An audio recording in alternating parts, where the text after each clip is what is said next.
Tonight's episode of the Tuesday Night Cigar Club is brought to you by Drew Estate. Come experience the rebirth of cigars at www.drewestate.com and download the free Drew Diplomat smartphone app today to discover nearby retailers, RSVP to special events, redeem points to win exclusive Drew Estate merchandise, and much, much more.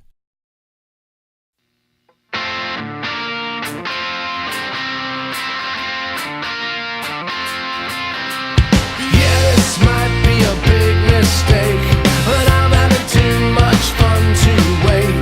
Flag her down when she comes back by.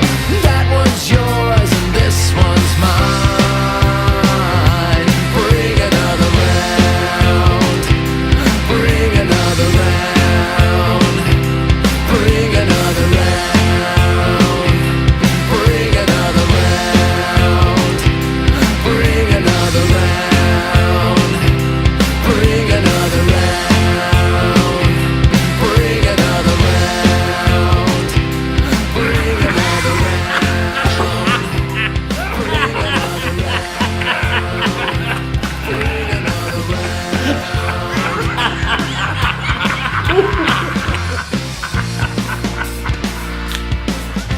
Here's the suckers. Good evening, brothers and sisters of the Leaf. Coming to you live once again from the corner of No Hope, it's the Tuesday Night Cigar Club podcast. Tonight the gang pickles their livers and protects their private parts as they talk their way through the hilarious 2018 Netflix comedy, The Package, while chugging an inhuman amount of Hop Stoopid IPA from Lagunitas Brewing Company, paired with two delicious variations of the Neanderthal cigar from RoMa Craft Tobacco. Sounds like we're in store for one hell of a good time, folks, so sit back, light 'em up, and enjoy the show.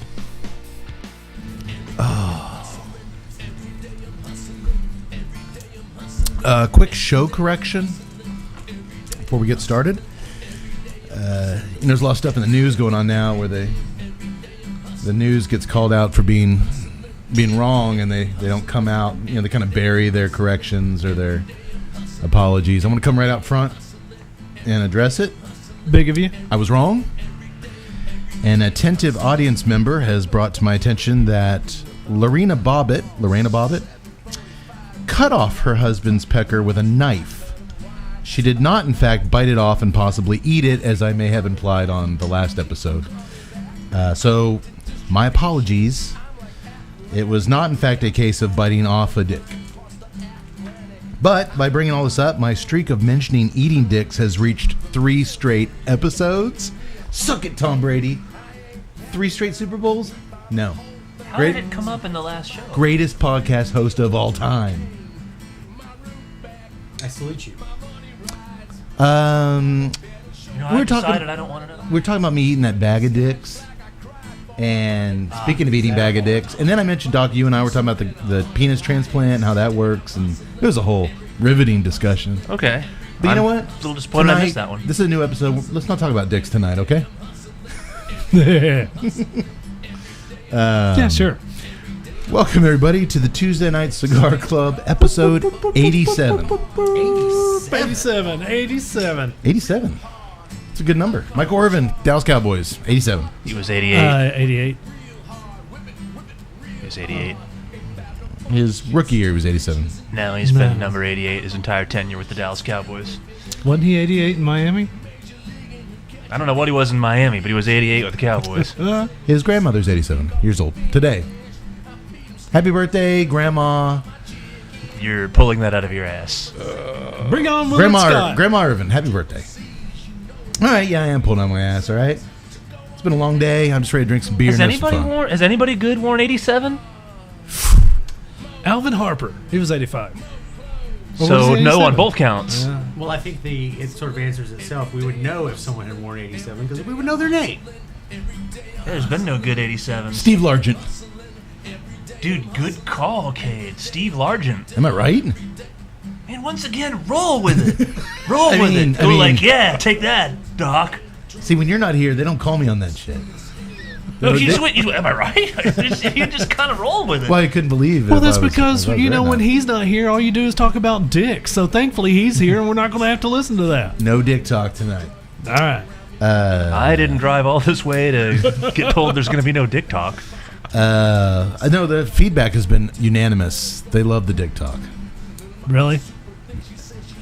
Man, That's what my analytics are showing me. Of course, what analytics are those? That's right. The schematics. The numbers. The numbers. Yeah. The digital schematics. The pie charts. And graphs. Pie charts and graphs. Welcome, everybody. It's our second episode of the new year. I'm just going to get right down to brass tacks tonight. You Tut, unless you got something. You're jumping over in your seat out there. Yeah, I got some notes.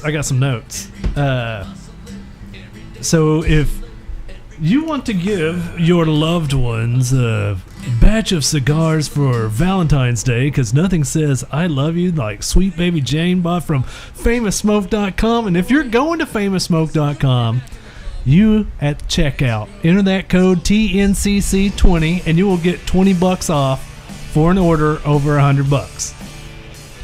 TNCC20. I did not make that up. Checkout, spend $100. That's new, Doctor. You weren't here when we made the big announcement. You spend $100 at Famous Smoke Shop, you automatically enter TNCC20 at checkout, $20 off. Boom. I mean, why wouldn't you do that? You'd have to be some kind of moron not to do it. Yeah. I actually bought a bunch of smokes today and didn't use it. Case in point. But I was really drunk. Or hey, if you want to go get some Chinese negligee wear for your special someone on Valentine's Day, go to the Tuesday Night Cigar Club.com, find your Amazon link, click on the Amazon link, do your shopping from there, and then we get a little kickback on that little something. Is that lingerie made in China or lingerie inspired by the country of China? Both. It might have been worn by a Chinese woman for all I know.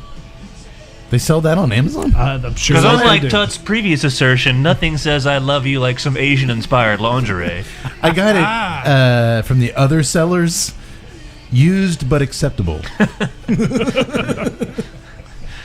It's a very big, broad range of third-party sellers only. It's not like grading baseball cards. It's a very generous. Just okay, little frayed around the edges. And then, hey, while you're at it, subscribe to us on YouTube. See us on Facebook, Tuesday Night Cigar Club. Yep. Check us out on Instagram, TNCC_podcast. Hit us up on Twitter at TNCCcast. Did I miss anything? You know, I wasn't going to bring it up, but hearing you mention the Instagram, it's finally happened, boys. I was out in public, and that was your first mistake. I had a really nice guy come up to me and was like, you know, I don't want to be a creeper or anything.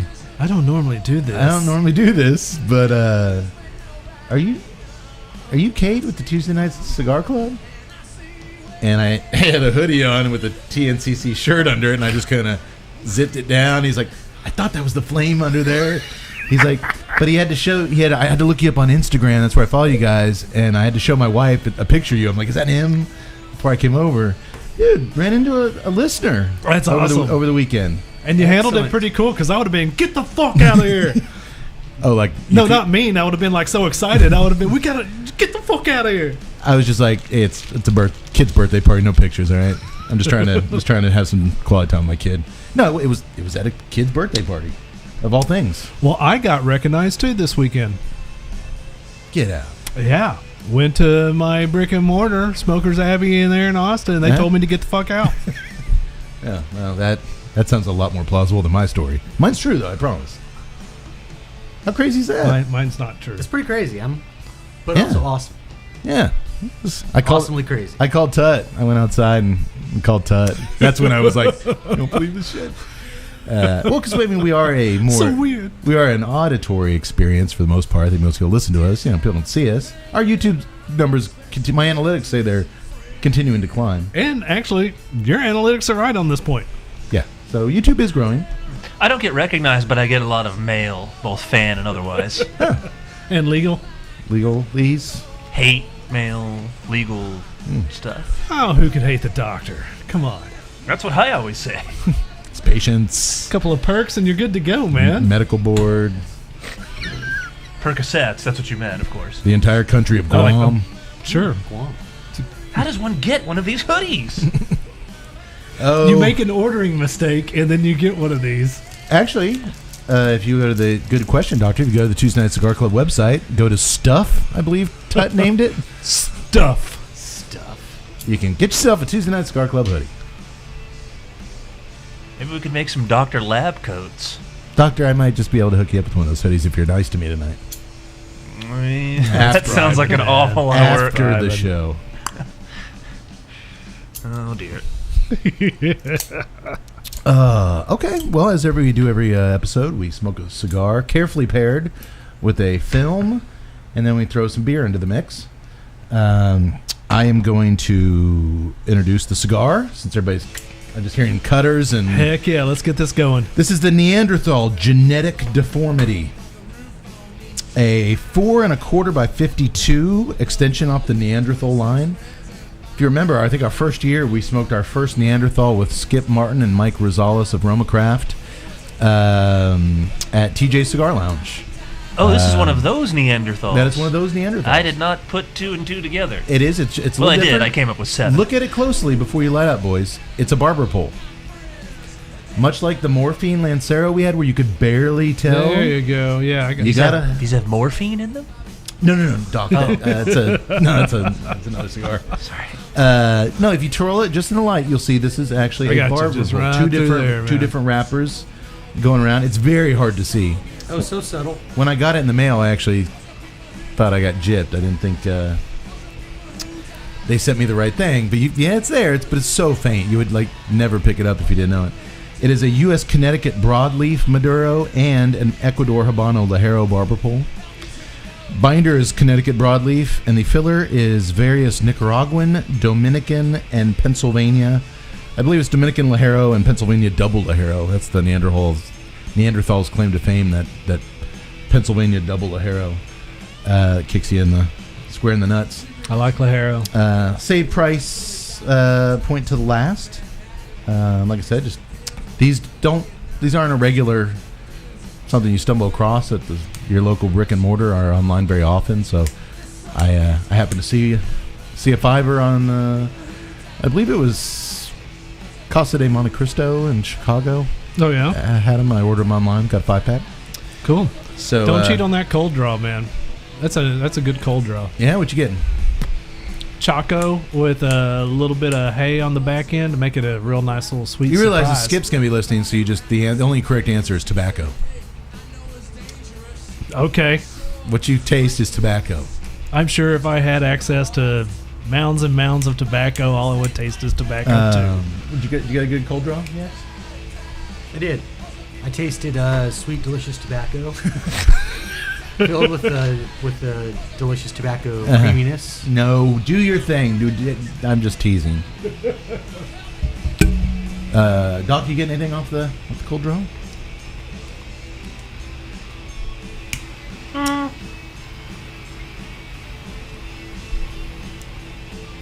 That's very faint. Any hints of tobacco? A very strong hint of tobacco. Good. Makes me feel like I'm wearing a flannel shirt riding a horse as I watch the regulators patrol the back 40. I believe Steve Largent, that's what he's doing now. Good old number 87. Boy, it really lights up the nose. Does Had a little bit of a head thing earlier, and it's gone now after a few puffs of this. Yeah, that's one of the things about the Neanderthal, the core line. It's a powerhouse. Not for the faint of heart. a little chocolatey. Nice to see you, spicy. my friend. It's actually been a while since I smoked a Neanderthal. Yeah, dark chocolate. Yeah. Boy, I just get a lot of spice through the nose, and some really rich earth, and I'm getting just a coffee, earth and coffee on the draw, which is kind of what I get from Neanderthals. So no tweaks with the barber pole edition so far. Tastes like a Neanderthal. Tut, you're looking at very sexually. It's been a while. I like it. I like the. I'm a big fan of the Neanderthal. But I like it when manufacturers do little tweaks to an existing line. We're going to do one more cigar tonight. Another tweak on the Neanderthal, the H-Town OM Lancero. Again, just it's the Neanderthal in a different shape and size than we've ever had before. Yeah, it's. It's fun to take it's fun to take a cigar journey all over the place where, you get some cigars that have some really cool flavors and some really cool, textures to them and smells. But God, it's nice to just get back into a saddle and just get punched in the face and be like, yes, I like this. It is a face puncher. It's gritty. Kind of like me. You guys described me as gritty and. I think you're more Luke Perry gritty. I'll take it. Yeah. Well, no. Let's just leave it alone. Leave it. His love of Luke Perry. Leave it alone. Hey, that's how he feels about me. Let it alone. It's over. Now it's all we're gonna hear for the out rest there. of the night. Well, give it a rest, Cody. Everything ends badly, otherwise it wouldn't end. Give me the microphone, Dylan. Okay. Let's continue to smoke. I'll come back to it in a minute, but we are also sipping on a beer. Yak Boy, the floor is yours. Sweet, delicious beer. My favorite subject. As he said, the beer that tonight is Hop Stoopid. STOOPID. Yes, Hop Stoopid from Lagunitas Brewing Company. What did we do? The Lagunitas sucks. We did the Lagunitas Sucks and the Lagunitas something. Still something. I think it was Color Night. Yes, Color Night, and the Lagunitas Sucks was from Blown Away. from the great city of Chicago, if I believe. Is that right? Blown Away. I was like, we did that Tommy Lee Jones. Blown Away with the Corys. Yeah. Yeah, that was a good show. What I remember of it, which is nothing. Started in Lagunitas, California. Oh man, I was wrong again. No, actually, you're not. I'm going to get to that. Okay. They moved eventually a couple years later moved over to Petaluma, California, where they set up shop and started brewing and increasing their brewing capacity and growing and increasing and bringing forth all of the wonderful beers. They eventually have grown so big that they are had started opening up other breweries, one being in Chicago. They're now one of the larger craft brewers, producing with combined capacity well over 1 million barrels a year. 1 million barrels a year. Good God. It's a lot of beer. Doctor, would Yes, it sir. be possible, if you didn't have the confines of a day job and familial commitments, could one man drink 1 million gallons of beer in 1 year? 1 million barrels. Oh, 1 million barrels, I'm sorry. I mean, I'd have to say right now it's far too early to tell. I think so, too. But my God, that's an awful lot of IPA. The hoppiness inside that man's bloodstream just be off the charts, my God. I can't imagine the level of drunkenness he'd be going through. That'd be, what, how many barrels a day? I don't know. Couple. I can't do A math. barrel is 31 gallons. Yeah. So you'd have to be- 31 million gallons of beer. On the wall. I'm going to go out on a limb here and say no, that can't be done in a year. That's why I've missed you, Doc. We haven't had that kind of quick answers. These guys always go to the Googles. Glad to be of help. Thank you. All right. Well, I guess I won't try that.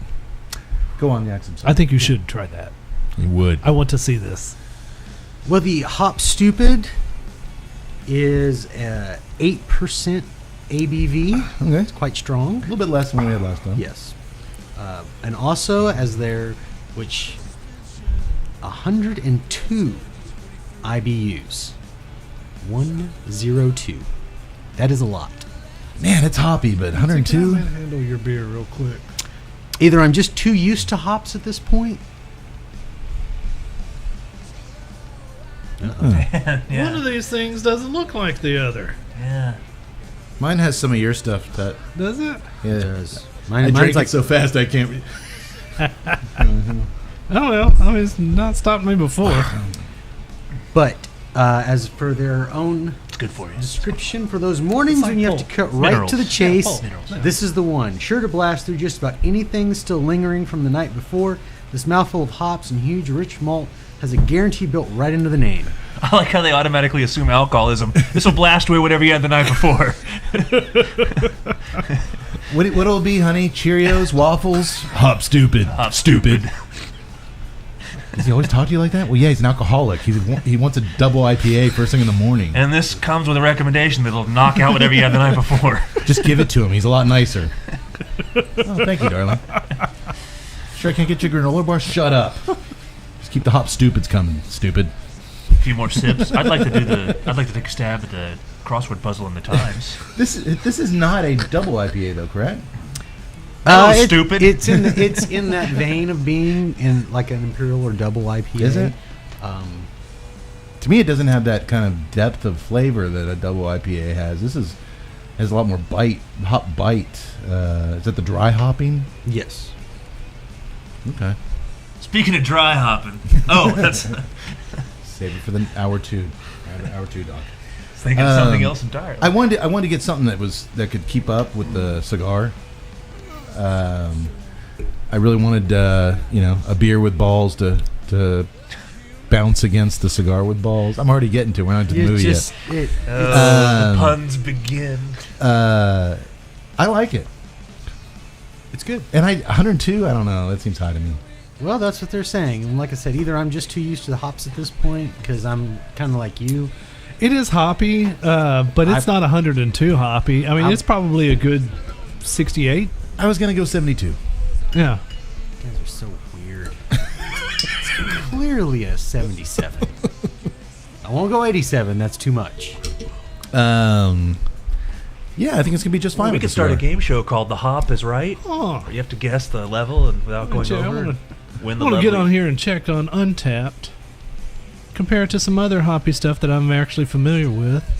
See where it comes out at. Yeah, I would put this right in the mid 70s tops. I'm enjoying it. You guys like it? Very much so. Yeah. Yeah. I just I would like this, but not tonight. why not? It's a little cold. Yeah. I'm kind of in the mood of something a little bit more Yeah. oatmeal-ish coffee. Yeah, we don't do that kind of nonsense around here. RoMa craft cigars are meant to be smoked with IPAs. It's right there. No. It's right there on their website. No, because we Oatmealish and coffee. we smoked I think one of them with the that Mexican chili beer. Yeah. And that was pretty dang I'm good. just busting balls. I can't get away from that term. I'm just yanking your chain. No, as we know, Skip is a big stout guy. Likes to pair his cigars with stouts, and well, I'm not a big stout guy, and I thought we could show that there are strong cigars that can just play just as well with these cigars, and are strong beers that can play just as well with these cigars. And I'm not a big stout guy myself. no, I'm sticking with my 68. okay, It's a 68 IBU. I think it's quite good. I'm gonna enjoy drinking several of these I'm this evening. enjoying it. Anything else, Yax? Nope. That is it. Why is it called Hey Stupid? Well, because it's just full of hops. It's Hop Stoopid. Oh, Hop Stupid. I was thinking the Alice Cooper song, Hey Stupid. Good song. So it's just stupid. It's just stupid how much how many Stupid hops with are in it? hops. It's got so many hops. It's stupid. Okay. I think you just made that up, but I'm going to go with it. Did you just make it up? No, I didn't. That's why they call it just stupid hops. Like hop stupid. How many hops you put in there? Just a stupid amount. You're just gonna hop stupid when it's All done. right. Why they spell stupid OOPID? That is a good question. Because it's funny. Because they're stupid. Are they stupid? Obviously not. They're making 31. They're making stupid amounts of money. 31 million barrels or gallons of beer a year. That's just stupid. And I was going to be even more stupid and try to drink it all. I didn't think that through at all. Well, if there's 31 gallons in a barrel, how long do you think it would take us to drink 31 gallons? But now you always want to start with an achievable goal. How many ounces are in a gallon? We don't know that. How many math, ounces in a man. gallon? Yeah, how many beers are in a gallon of beer? Well, Like, how many 128 ounces. are in a gallon? Yeah. So that's 10 beers are in a gallon. So we could probably drink like 2 gallons a day tops per man. That's 20 beers. Possibly. 20 beers in a day? Yeah, I could do that. Yeah. If I start in the morning, but I'd have to start with this because it'd get rid of my hangover from the night before. Right. Well, it will So we clear would need, everything. it would need about out. 15 days. 15 days a piece to drink a barrel of beer. No, I think we could find a more efficient way to do this. I We're mean, that's podcast experts. But, I mean, we but would do that's this. literally doing nothing but drinking 20 beers a day for 15 days. Just sounds horrible. Just absolutely. Would we do it together? No. Well, Well, if we See, do it, now, if we I'm do it, gonna have if we to. do it together, we're not alcoholics. It's a When you social drink activity. when you drink alone is when you got a well, problem. no, the whole thing's not alcoholism because we're conducting an experiment. oh, I'll have to tell my real doctor, Mr. Cade, your tests are just stupid. That was kind of insulting. real doctor. You seek medical advice from somebody else? I occasionally see a guy, and if he looked at my test results after those 15 days, he'd be like, "Listen, stupid." I'd be like, "No, doc, it's okay. I was drinking with my buddies." So Oh. you call somebody else, doc. Dude, once you No. once you came on here, I went to my doctor and I said, "Look, nobody sticks a finger up my ass but my doctor, Doc Vinci." Good man. Speaking of which, it's been a while since we've done that, haven't we? Let's go. Don't I Boys. feel stupid? Of course, doc. I'm making that up for. If we had Chuckles. a controlled experience, well, would likely get uncontrolled very quickly. You think an hour 20 things might get a little nuts? I've seen our single episode. Yeah. Well, I recently watched Beer Fest again, not to go off on a tangent, but Sure. at the beginning, when they first start their practice, they bring in a keg. And I was starting to do some math because, and Yax, of course, will rely on you to correct me, there were 5 of them, and I thought he said that in the keg there were 130 beers. Is that about right? Yeah. Okay. So that would mean, divided by 5, that literally was like 26 beers apiece. Yeah. Well, And they start like early in the day and they keep going, and then like 2 in the morning they're plastered, but when they wake up, he shakes it and he's like, "See what we got left." You could tell they've gone through more than half of it, but it's still like quite a bit Do you left. think the 4 of us could get rid of a keg in 24 hours? yes. It depends on what it is, of course. Coors Light, sure. Yeah. Not Hop Stoopid. I also watched this movie called Blockers this weekend, and I learned of this thing called a butt chug. Yeah. Well, one of the stars of tonight's movie was in Blockers. That is right. Yeah. I watched that on the plane coming when we were traveling. How was only- Blockers? It was pretty good. It's pretty funny. Pretty good. I only watched it because Cade watched it. He was like, "Dude, this is funny." It was And I really was like, funny. "Yeah, it's I good." kind of wanted to see that one. It's fun. John Cena steals the show. Oh yeah, he does. He's really, really good at it. Okay. All right. Well, we'll see about the controlled environment. If somebody wants to pay us to observe us drinking for 15 days straight, 20 beers a day, send us a proposal and we'll see what we can do. Also, if there are any good divorce lawyers I out was there, about to say my phone just buzzed, and my wife said, "No fucking way." just saying, for tut. I'm sure my wife would be cool with that. Well, just blot me out. Put one of those vocal enhancers on the mic. I was thinking I might be able to write some sort of paper that got accepted into a medical journal.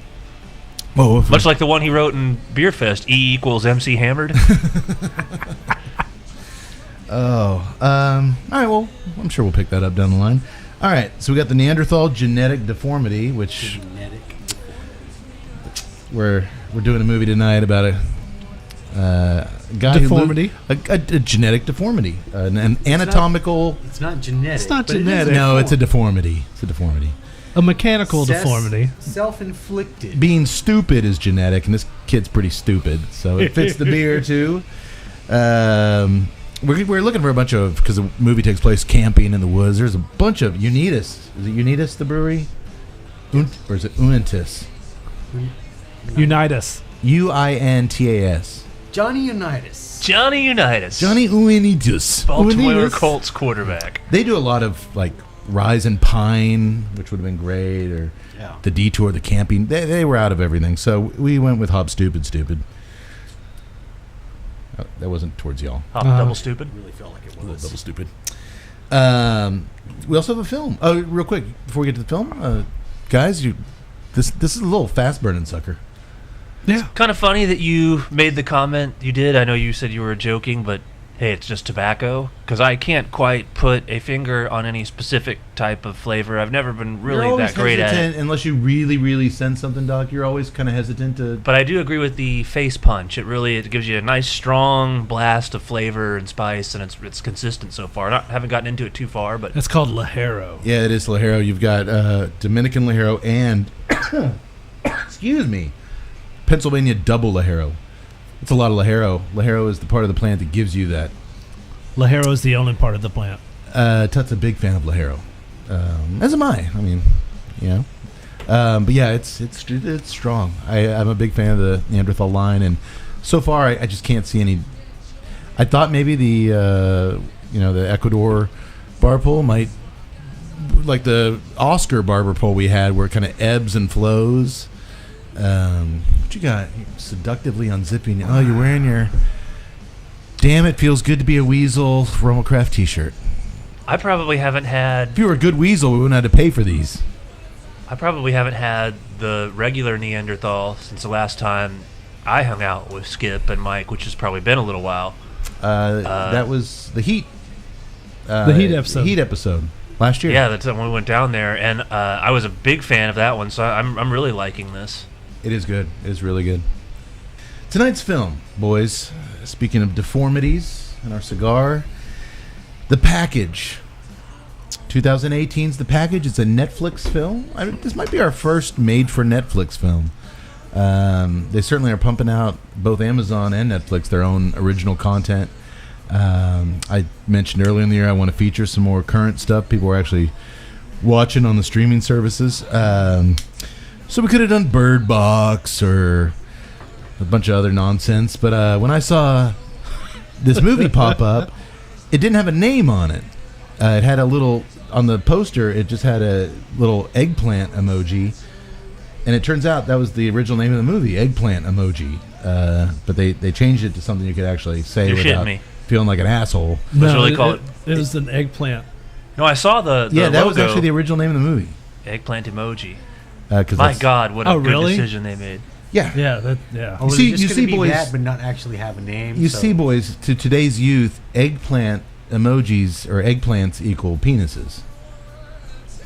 You learned that from Blockers. That is You said correct. you just That is watched. correct. I also learned that she's okay with that. It taught you all sorts of things. But we're gonna just call it The Package from now on. I think that's much better. The Package. The Package. Written by Kevin Burrows. It's going in my notes. He's gonna somehow take points away from the cigar for the name of the movie. Written by Kevin Burrows and Matt Miter. Directed by Jake Szymanski. Szymanski. Is that Czech? No, Polish? possibly. Russian? No. Doesn't matter. He actually hadn't done a lot. Well, he's done a lot. Wait a minute. It says ski in it. No, Ski. Oh, yeah, it does say ski in it. Polish? Most likely. No, it's Russian. If it's ski, it's Russian. No, it's not. Oh. Yeah. Chovsky. We knew a guy, Washleski. Romansky. He was Szymanski, What's left? SKI, is usually going to be Polish. Yeah. Oh, okay. Look at the big brains on you guys. You were thinking of Tchaikovsky, SKY. Drink your beer, stupid. All right. STOOPID. We haven't had enough of these to be stupid yet, have we? Well, you guys are... I really don't think it mattered whether we had the beer or not, or whether the stupid comes into it. No. The guy hadn't directed a lot of movies, or nothing I'd ever heard of, but he has directed a ton of the Funny or Die clips, the Will Ferrell site, which I usually like those out of all the, little internet clips. I actually like a lot of Funny or Die stuff, so... It makes sense because I did catch at the end of it, I think Seth Rogen produced. Oh, did he? Yeah, he did. I'm surprised you didn't pick up on the humor. I mean, One of Jesus, man, the movie's called The Package. One of the producing groups were Ben Stiller. the guys that made The guys that made that TV show Workaholics. If Yeah, anybody really? watched that. I yeah. noticed Ben Stiller was a producer. Stiller was, yeah. I didn't see Seth Rogen. In fact, one of the guys I from want to double Workaholics check. is I in want to the double movie. check that. I think I'm right though. I did not see that. I wouldn't recognize the guys that Mincy's talking about, but I miss Seth Rogen. I can't believe he's involved in this. I really like this movie. I'm going to challenge you. I don't think he's got his stamp on this thing. Come on, man. Some of the lines were just typical Rogan. No, again, I like this movie. I had no don't idea he was like- involved, and are you sure he wasn't an executive producer, which means he just helped secure financing? I don't know. Doc, your eyes are watering. That cigar. Yeah, well, actually, I lit it in my face, so Oh, it was okay. more from that than Okay. the actual. It is, though, an eye-watering cigar. Maybe one of the biggest Lajero monsters on the market. Conversation was making me terribly depressed. The eggplant emoji? Yeah, it's a different world. It's a different world, guys. I don't like it. I don't like it either, Yax. Thank you. Doc sure as hell doesn't like it. I'm not a fan. I think y'all might be right. I think I was mistaken. Yeah, see? I can smell Rogan a mile away. Well, we start things up with the package with some upbeat, funky music. At least that's how the subtitles described it when I was watching it. It was upbeat and it was funky. I love it when they describe the music on the subtitles. Upbeat, funky music. Well, we watch a young man named Sean prepare both himself and his massive amount of top-notch camping gear up in his suburban bedroom, while his mother chops vegetables down in the kitchen. Just as he finishes packing up, his mom lays a giant eggplant down on the cutting board, and right as she takes a huge slice off the base of the eggplant, we have our title card, the package. Message And... I thought it was kind of clever. Oh, yeah, I actually did. I'll admit, I'm the first guy, when I'm in the grocery store, I'll grab an eggplant, like, put it down there. Like, I do that. But I don't like And then to you put it back. I'm not going to Note eat to it. self. Don't go shopping. Never buy an eggplant. It is all right, eggplant. notes. No. Well, I'm not eggplant. allowed at that farmer's market anymore, obviously. Do you guys eat? I've never actually ate an eggplant. I've you had probably eat like. like eggplant parmesan? Yeah. You do? Oh, I don't like it. I've eaten it. You can't tell it's eggplant. That's what they always say. That's what. That's yeah, a that's. lie. Yeah. That's a fucking Nah, lie. never eaten it. I'm like you. I go to the grocery store and make jack-off motions with it. There you go. All right. Putting that down on my notes. I'm not going shopping. You guys are making just a shit ton of notes tonight. Well, his buddy Donnie, along with his super faint red 8th grade mustache, soon shows up to pick Sean up. Dude, this kid's pale. Yeah, he's pale. He's got a little tiny red mustache, red hair. Unique looking dude. But I already felt- Sean describes his buddy's mustache. He says, "Looks like you just drank a glass of Ed Sheeran's. Was it Ed Sheeran's pubes?" That's weird. I really felt like as soon as they brought this in, I was like, I already felt the Courtney Gaines vibe just roll. He definitely He had did it was have a definitely a Courtney Gaines Malachi vibe. era Oh, Gaines okay, kind of. I didn't make that thought, which is weird. I should have. Yeah, I can see that. But while Donnie's waiting outside, he hacks into Sean's family's Wi-Fi with his phone and broadcasts some plumper porn onto the big screen to the horror of Sean's folks and his little brother. Yax, if you wouldn't mind, could you tell our listeners what plumper porn is? It's porn with large women. I'm Speak sorry. up. Can you speak into the mic? Can you speak in the mic? I can't hear you, so their listeners It's can hear. porn with large women. Overweight women? This is porn you like to watch, right? No. How did you know what it was? Well, let's see. I have watched porn before. Mhm. There is more than one kind of porn, by the way. My whole thing was I was going to go to you explain what plumper porn, and I was like, he's going to say he doesn't know what it is, and no, you jumped right in there. I'm proud of you. You're honest with our listeners. 100% transparency. That's what they demand. It is what they demand, according to my analytics.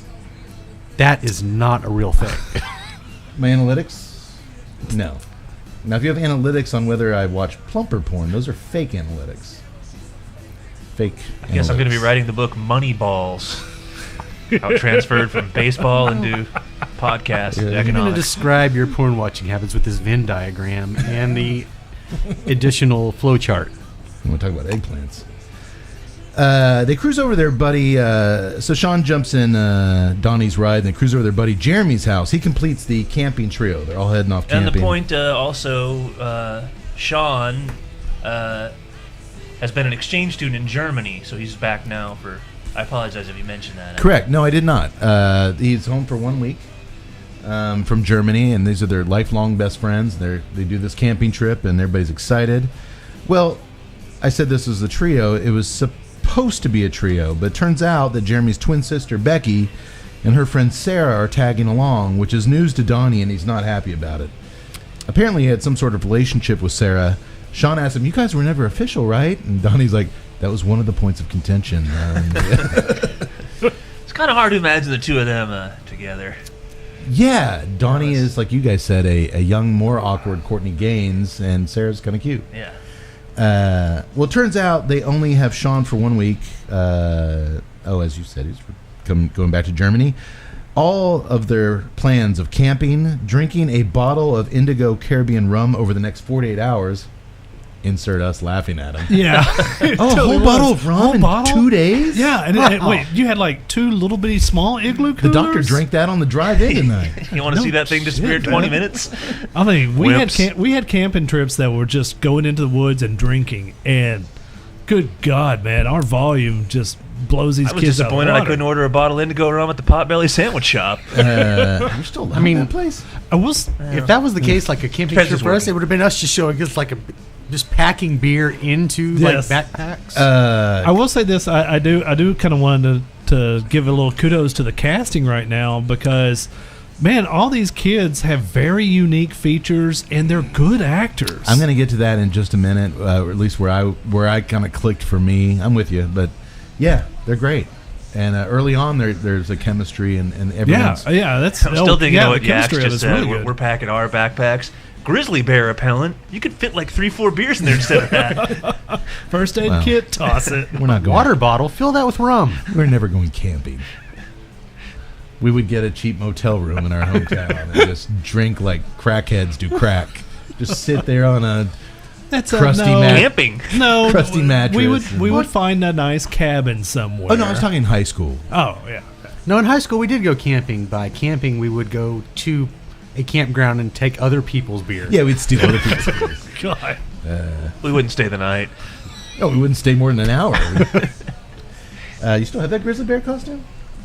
No, why would I keep that filthy thing in the back of my closet? That was one of our gigs. Is Yax would dress up like a Sasquatch and run around, scare people off. Well, it fit 2 of us. I'd put Yaks on my shoulders, and then it'd be like the great outdoors. I'd have my big ass sticking out the back. It was a whole... God, it was good times. Summer nights, huh? Huh? Can't do that in Trump's America. Actually, that's probably the only thing you can do in Actually, Trump's we probably America. could do it a lot more in Trump's America, right? I gotta say, so anyway, he's pissed off. This estrogen added to the mix is going to ruin their whole weekend. Boo! Out in the middle of the woods with 2. I gotta say, I immediately cute recognized chicks. Jeremy's sister, Becky, as she was one of the leads in Blockers. Her name's Correct. Geraldine Viswanathan, and she's really funny in that, and she's really funny in Yeah, this. I like her she a has lot. some really cool looks. Anywho, they load up the minivan, and they are off. Quick, boom, boom, boom, we're off camping. Like it. Yep, You liking the cigar? I'm loving the cigar. Me too. Go on. Thoughts? Flavors? Tobacco. I get See, I lots. totally fucked it up when I threw out that tobacco. Lots of tobacco. Everyone's going to be afraid to say they get anything. No. I think I got peanuts. No. I just Tastes like eggplant. I just taste lots and lots of You tobacco. beat me to it. I was going to say that. Lots of tobacco. Yes. You've never said that in 87 episodes, but all of a sudden you're just getting tobacco. Somebody I get- mentioned dark chocolate earlier. Yes. I mentioned dark chocolate. That's kind of died down. I still get the spice, the little pepper. The nose is actually midway through the spice on the nose has tamed down some. Or maybe I've just gotten used to it. Or maybe I'm just drank enough Hop Stupids to where my senses are a little Getting a numb. blast of indigo rum off of the retro hail. For me, coffee and earth on the draw, which Yeah. is Neanderthal, big time for me. Across the palate, I get a little bit of chocolate, mostly coffee coming through there. It's pretty nice. It's just gritty. I just taste Lajero. It's just I mean, gritty. I taste Dominican Lajero, and I taste a little Oh. bit of Esteli Hilero. Good job. Yeah, Good job. yeah, There's actually no Esteli Lajero in this. Well, you know, there's a particular strain of Pennsylvania double Kuhu Lajero. it is the Kuhus. Yeah, that I know Skip puts the Kuhus in there. These and, two fucking idiots. I'm going to cut your Kuhu off in a minute if you don't start listing some flavors. Come on, almonds, sawdust, pencil shavings. What are you getting out of this thing? I just I taste lots of pencil lots shavings and sawdust. Those were on the flavor wheel we got from. They actually were. That was surprising. Really? Yeah. Wow. Once you start reading those, you really start to taste different things. In a This cigar. reminds me of the days of shoveling manure on my grandfather's farm in the Washington River Valley of Missouri. Actually, manure I think was one of the flavors on the flavor wheel. Too, manure. My God. It was a horrible. It was a horrible flavor wheel. It goes a step further. You can designate it as Missouri manure. That's the worst kind. Well, it's everywhere. detecting notes of cow shit. You can never get that smell Didn't I out. shit all over Missouri during the Roadhouse episode? I think you did. I've never even been. I don't know why I'm so hard on Missouri. The doctor's father happens to be from Missouri. So's Fritz. That's why I did That's it. why you did. Fritz is there. You enjoying it, Doc? I am. Yeah. Strong as hell. Yes, it is. Yaks? I'm liking it. Oh man, I am I'm sad because it's almost such a tiny over. cigar. Well, that's why we're doing two. I just feel like at any moment it's going to be the scene from Major League. You got anything else to add, Doc? Huh? Nope. They don't call him the best color man in the business for nothing, folks. It is a short, quick smoke. I'm not going to bullshit. I can't taste any difference between this and a regular Neanderthal. Me neither. I remember the first time I had a Neanderthal, and I remember Mike handed me the Neanderthal, and he's going, he was like not in like a very braggart way and everything. It was just kind of cool. It was like, okay, just you never had one of these before. He's like, watch out. I was like, and he was right. I mean, there's just that kind of really potent strength from it. I think that's why where those guys bring in the barbecue before we smoke. I think that's where I do When you taste have a little bit full of difference. That even though I've got a lot of strength to it, I don't have as much strength as I did to that. What was that? The EMH or yeah. So I think that barber pole might actually tamp down the strength. Maybe a that's little why bit. the spice on the nose is kind of ebbing and flowing in the middle part here. I think so. Okay, maybe so. Yeah, it's a subtle difference. I mean, but it is a little bit there. Okay. Early on in the drive, Sean fails miserably at flirting with Becky.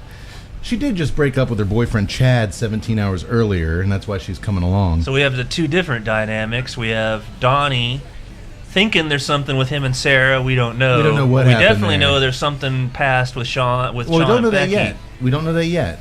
There was a little mention of it. We're about to learn what happened. Well, that there was maybe a crush. Yes, but we were about to get the scoop on that.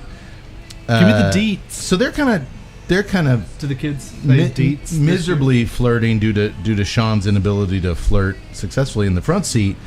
Well, Sarah breaks Donnie's balls in the back seat. Whatever happened between them, it ended badly.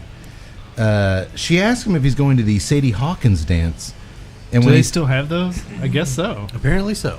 and when he says he'll have to think about it, but I appreciate you asking. She clarifies she wasn't inviting him. She just wanted to warn whoever he's taking that he tends to shart during blowjobs. And Dude, my old ass you had sh- to look up what sharding is. Dude, you shart mid-beach? You had to look That up what actually was- sharding I had is? to look up what That was an sharding excellent is. line, though. I like that. You want to tell our listeners what it is in case they don't know?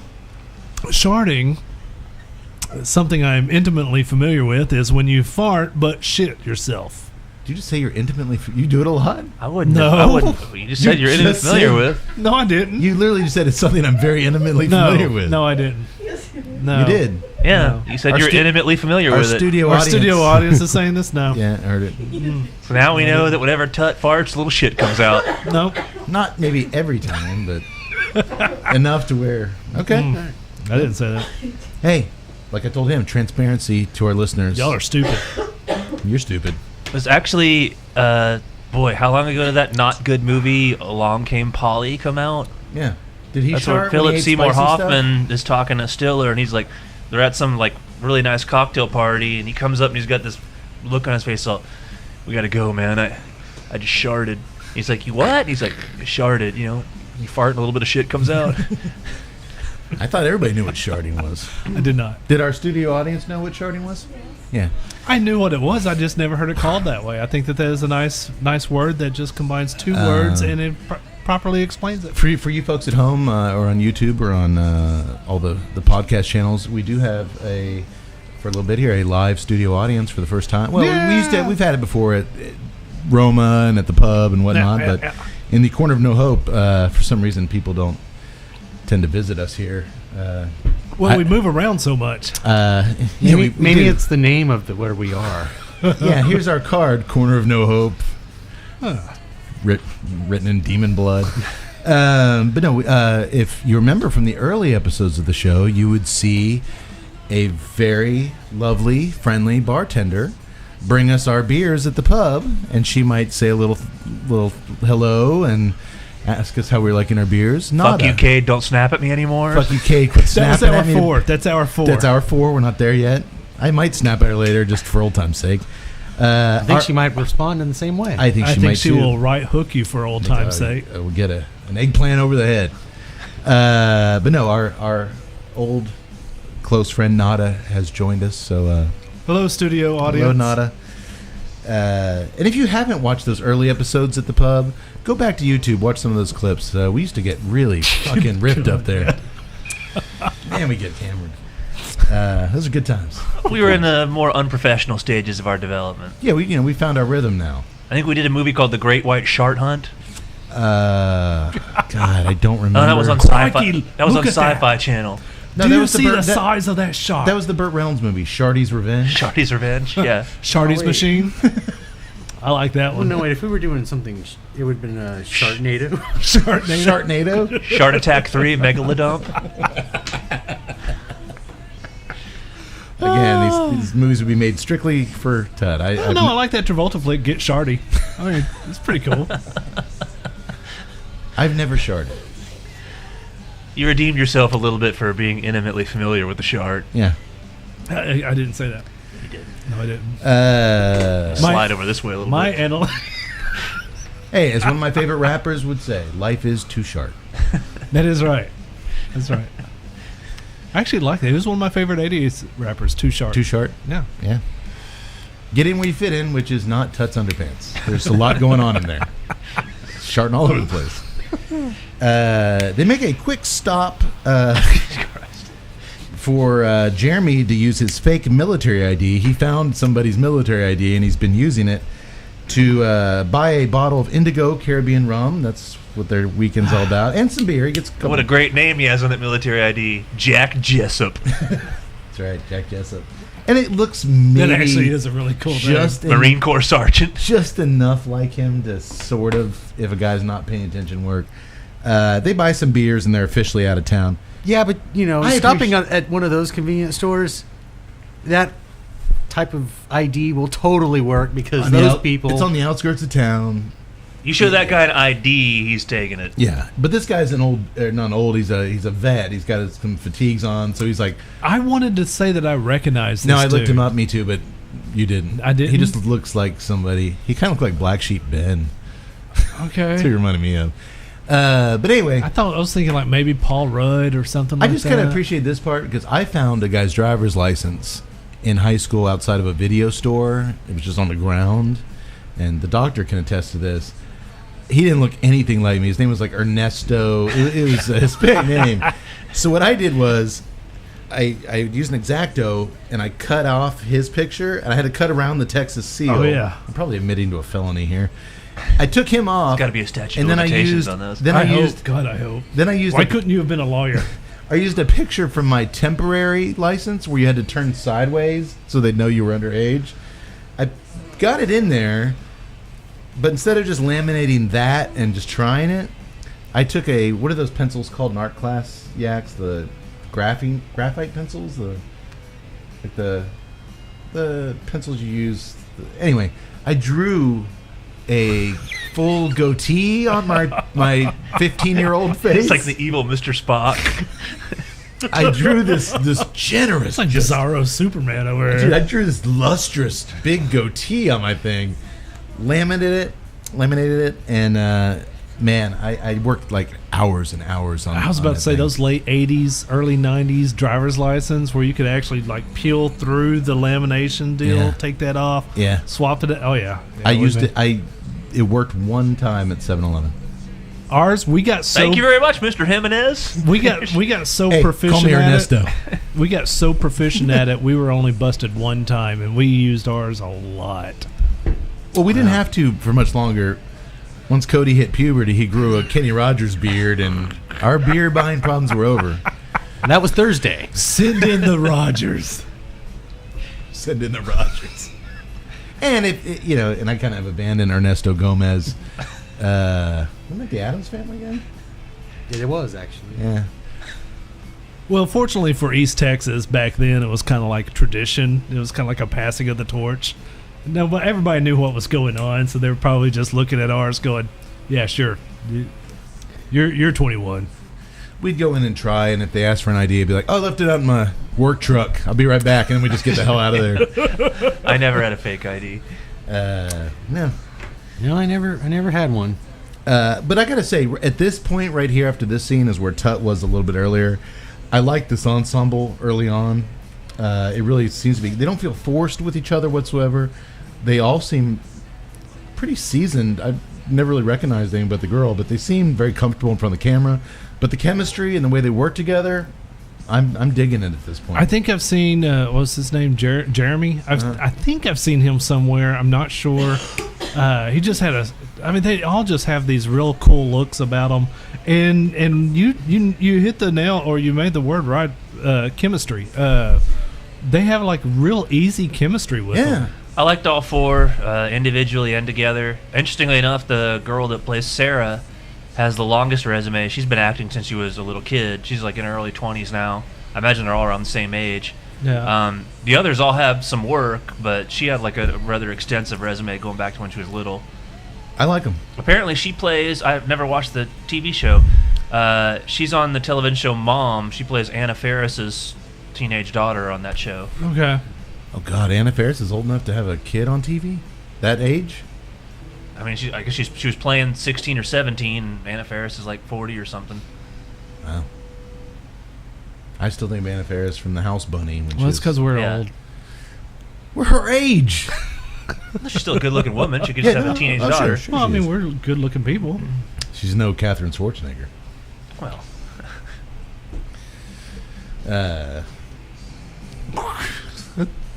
That's who her husband Chris Pratt's marrying now. Yes.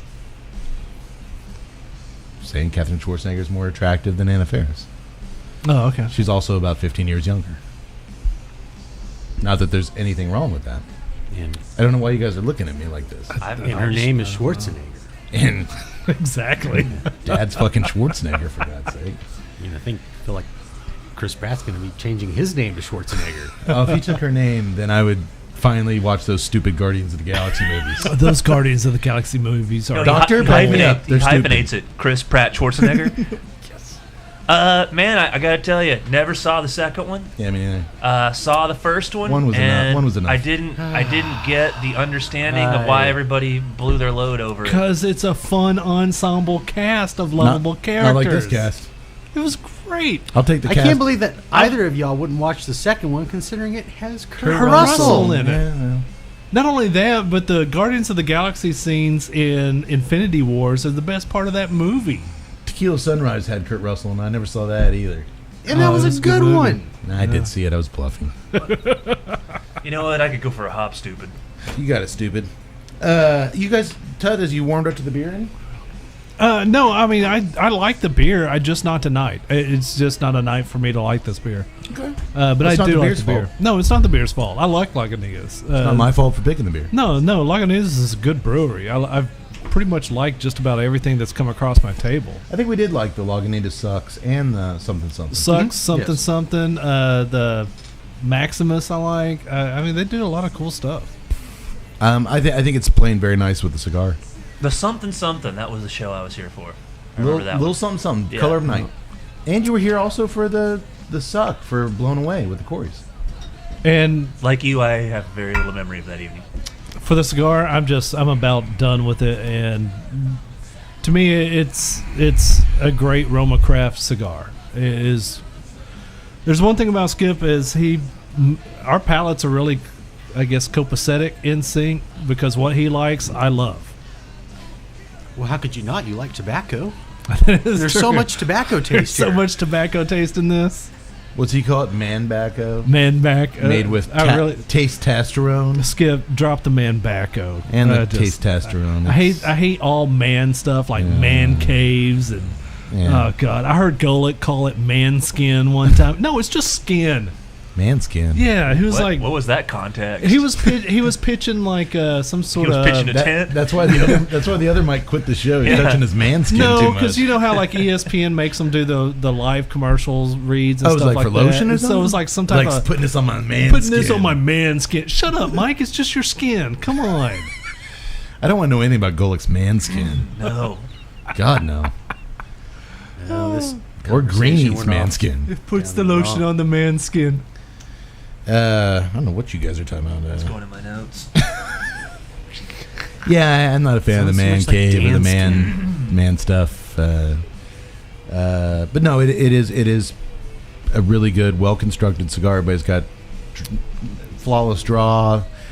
Talking a lot. It's been staying lit. And for seasoned cigar smokers that like a strengthy profile, it's going to give you that. Yeah, man, it's just got that earthy grit and power, and But it's not like overly mineral. Like usually when you get like heavy Lajero, you get just a super dose of like almost a metallic mineral in a lot of stuff. Well, I think with the Nika Puros, that's where I get that mineral and that kind of metallic, like with the Hoya Grand Consul, the 1970. Right. Those Nika Puro, those heavy power hitters, that's where I get a lot of that mineral in the. Which I like. I like a lot. But no, I don't get out of this. But I mean, you got Dominican, you got Pennsylvania in here. Yeah. A little bit of Missouri tobacco, I believe. They call it Missouri. Missouri Lajero. No, man, it's good. You know what? I think you're right. It may be the Barber Pole's influence, or maybe just because you said that. But that spice I always get with the Neanderthal, which I got early on, it's kind of come back a little bit in the final third. Yeah. Maybe that is some influence with that wrapper. I mean, why tweak it if it's not going to do something? Yeah. Aesthetics. Not really, because you can't even tell. You guys didn't even know it was a barber pole until I told you it was. Yeah, really. Some cigar experts you guys are.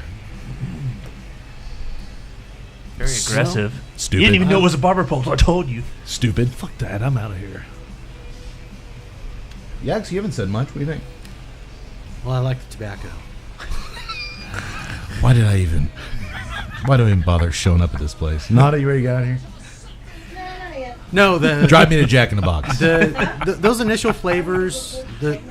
All I'm really getting at this point is just at this point it's a really strong pepper and that mineral. But I mean all that other thing. Did that pepper go away a little bit in the middle for you on the nose? It's actually picked up for me on the end. In the end, yeah, that's what I would say. It died in the middle and then it's come back. Picked back up. But same here. That dark chocolate has disappeared completely. Earth and pepper and that mineral, yeah, just. Earth and pepper. That's what I. Okay. Well, what would I expect from tobacco? Never gonna give you guys. Weren't they a R&B band from the 70s, Earth and Pepper? Earth, Wind, Pepper, and Tobacco? I believe so. Yeah. Should we go price? Yeah. What do you guys think the price is on this little guy? 4 1/4 long. Tutstone. I'm gonna go 9. $9. 9. And that's 9. the German 9, because I'm saying no to your $9. 9! 9. Swear to God, if anyone goes 901, I'm gonna stab You them with buy this a lot of pencil. RoMa stuff, so Man, I would go about $14.50. Probably should have let me go first since I have no idea what their stuff costs. well, you got a big range here to play with, Doc. $9, $14.50. And I could Oh, be I thought on you were the, making an eggplant and joke. I could be on the low side of that too, because it's a barber pole. That adds some cost, man. It's a little bit of labor to it. I would have guessed closer to Yaks, but so I guess I'm kind of cheating then because you have more familiarity with the price. So, I gladly would pay 10 for this. Yeah, but the one thing that I will say, Skip always gets that price down. I mean, he has good quality stuff at good approachable prices. So you said 14.5, Yeah. Cade style. You said 9. You said 10. These, it's hard to say because a lot of sites where I look, I know what I paid. Yeah. But a lot of sites, when they get them, they it's a little bit of difference, but not much. Around $10.25. Wow. Holy. That is good So value. you, Doc, won. I win the washer and dryer set. You didn't go over. You nailed it. You win. Now you get a chance to play Plinko. You get to go to the showcase, and we'll see what happens there. That the lovely Nada is modeling for us. We'll have to get some prizes. Here, I was able to use some. you win this bottle. I win what's left of this. Some warm Hop Stoopid. Dude, I think that's. I mean, how long have we been smoking this thing? About an hour now. Yeah. Since A hanging little in bit, there, a too. little over. Of course, I think I'm the letting. full I am just like absolutely. This is go down to my. Oh yeah, I'm not fingertips. gonna let go of it. I think the full size Neanderthal is what, about 12? And that's like what, 5, and that's, I mean, it's not a big cigar. But I mean, like you said, give props where props are due. Skip keeps the costs what they, competitive and what they are, and so I probably would have guessed around 10.25 if I didn't know. 10.20, 10.24, somewhere around there. Will you say that's because you're intimately familiar with his pricing system? That's weird because I could have sworn like EMH was like 13. That's the regular line. Yeah, Okay. Well, this is shorter. shorter but more involved. Hey man, take the cost and make it. Add what you Yeah. do, and there you go. I'm gonna put that on my dating Good deal. profile. Shorter but more involved.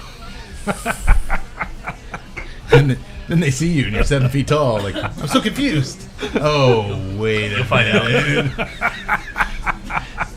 All right. You know what? We are jumping ahead. Not jumping ahead. We're on to our next cigar. Like I said, the Neanderthal Genetic Deformity is a rather quick smoke, so I knew we would have room. And we have another variation of the Neanderthal blend. This is the Neanderthal OM H-Town Lancero. Exclusive to Stogie's world-class cigars in my old stomping grounds of Houston, Texas.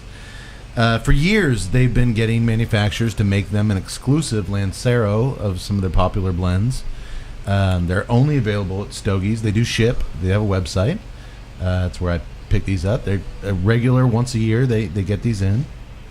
I actually reviewed this on the website some time ago. This is a 7x38, a classic Lancero size. Mexican San Andres wrapper, Connecticut broadleaf binder, various Nicaraguan, Dominican, and Pennsylvania fillers. We'll do price later on. But again, we all enjoyed the original Neanderthal. We just smoked a barber pole variation. Now we're smoking a Lancero. I'm hit or miss with Lanceros. I either love them or I don't like them. Yeah, I kind of am those. Same. I'm not some guys are just fiends for Lancero. Jorge, the guy that owns Stogie's, is a huge Lancero fan. That's why he started this. So yeah, that's our next cigar. Doc, cold draw. You said you actually got a little more off of it. It was a kind of a faint spice, but there was a definite flavor there to it. After lighting it up, I will say that it's far too early to tell. Not quite punching me in the face right off the bat as the previous one. No, it is not, and that's something I observed when the first time I smoked it. It was a gentler Neanderthal, and I am getting some of the mineral, that Nicaraguan mineral component early on that Tut mentioned.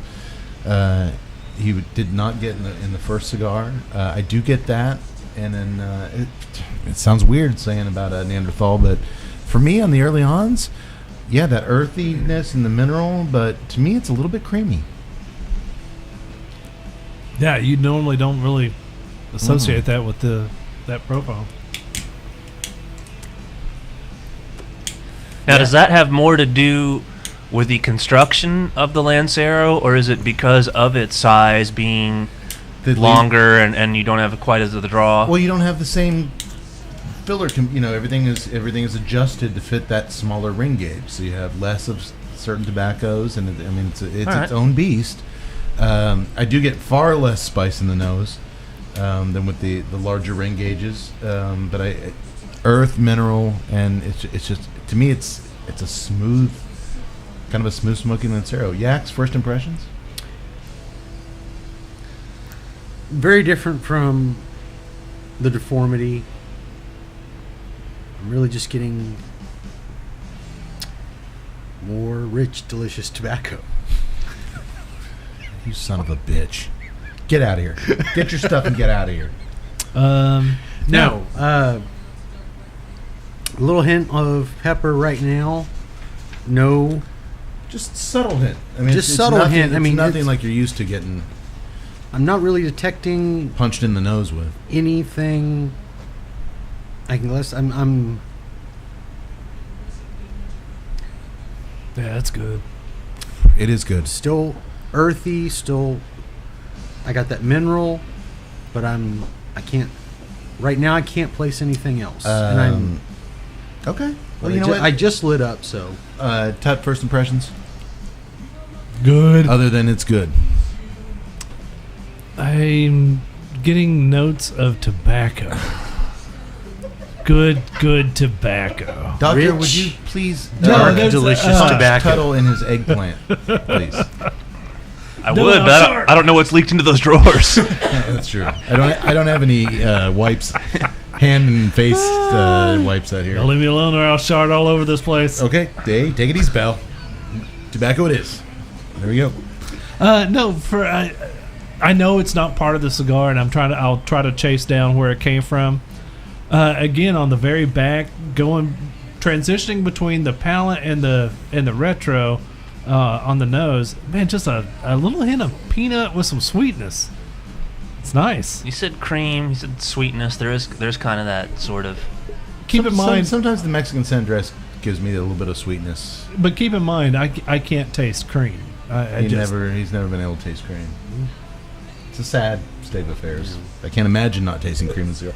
But no, it's a far more medium than full than the so other far. guys. But I mean, it's just the foot of it. So I mean, All right, well, let's move on. let's see if let's see if it picks up a little bit down Yeah. as it travels down this wonderful cigar journey. Before I get back in the movie, anybody need some more stupid?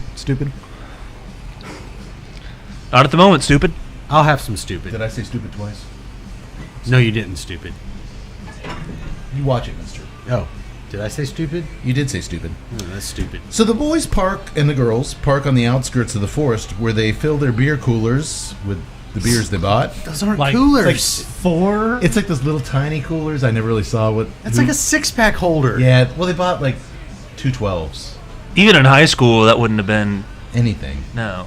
That would have been done on the ride to the I could forest. understand if like everybody had a 12-pack. Yes. And That they were would only make a they little were only more going sense. for one night. If they Yeah. were going for the afternoon. If I was on my way to church, I could understand that cooler. All right, if we Somewhere- were on lunch break during senior year on a Tuesday. Somewhere, Tom Atkins is looking at these kids and he's shedding a tear. Shaking his head. He doesn't get it. Not only that, they're going to hike 6 miles? We would have been like, fuck that. Yeah, no, Let's go like 20 feet and They're find a gonna be- clearing. I mean, if we were going to hike 6 miles, we would need just one 12-pack apiece. just for the Just walk. to get us to the Yeah. campground. Well, they are stopping a lot to take selfies. Kids That's true. nowadays. We Kids. wouldn't have been We're doing not that. going to be doing all that. But of course, it makes sense. It'd be weird if they weren't taking selfies. They're kids of 2018. And then they head straight into Mother Nature's puss, as Jeremy calls it. Yeah, your family's originally from Washington, where this movie takes place. Beautiful country. Yes, It is beautiful. it The is forest is just- phenomenal. Gorgeous. I will say to travel up there, get off the highways, go down those back roads. God, even if you don't, if you're a Texas boy and you hit Seattle, that shit is green. Yes, it is.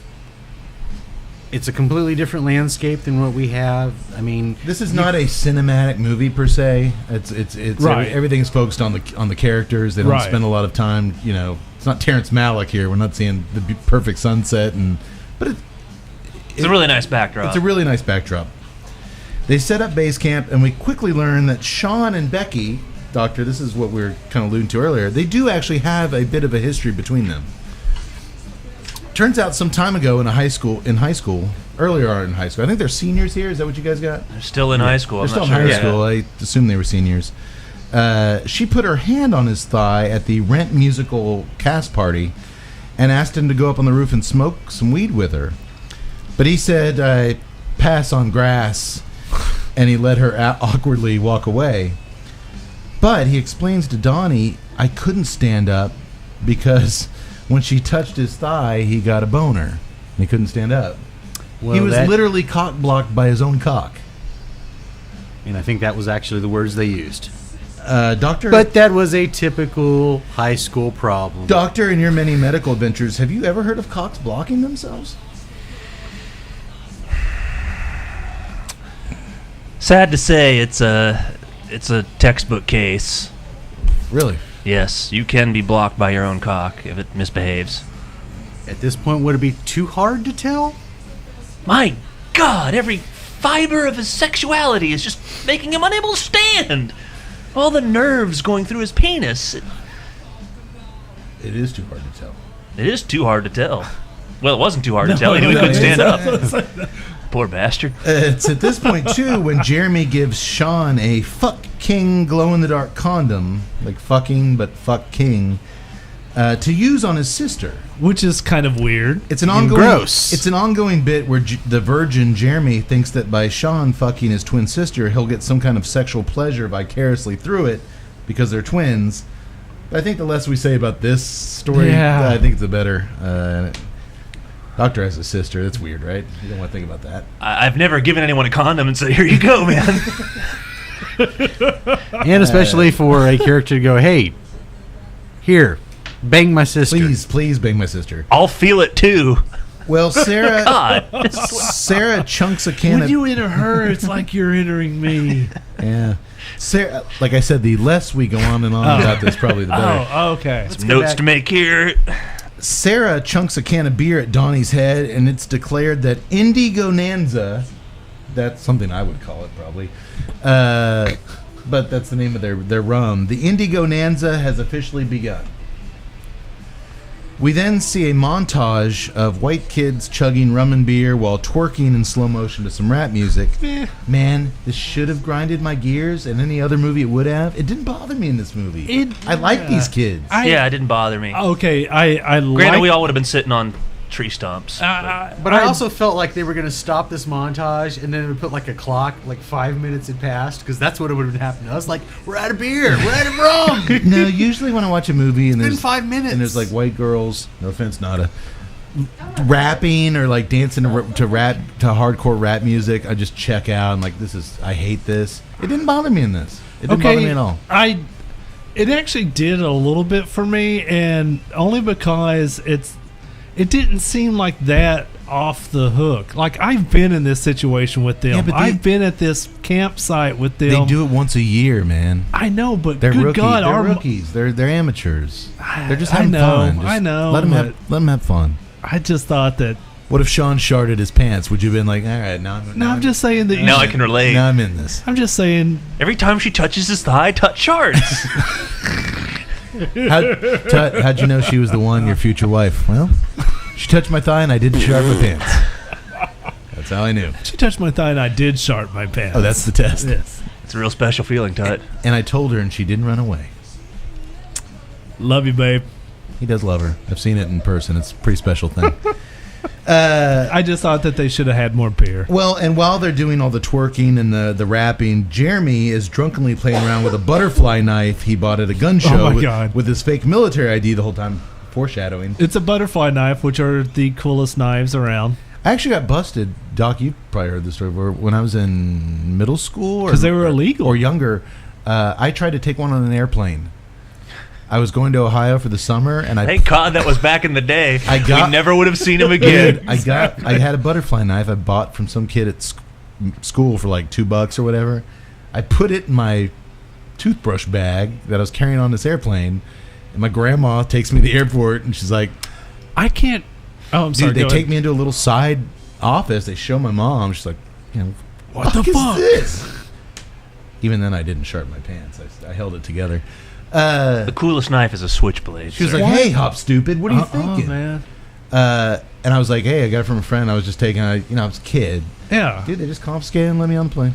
Man, What? You'd be Guantanamo Bay K today. I would be like, he's a freedom fighter. Okay, because I know I had a butterfly knife and it was the most awesome thing in the world, but I can't remember for the life of me what movie popularized them.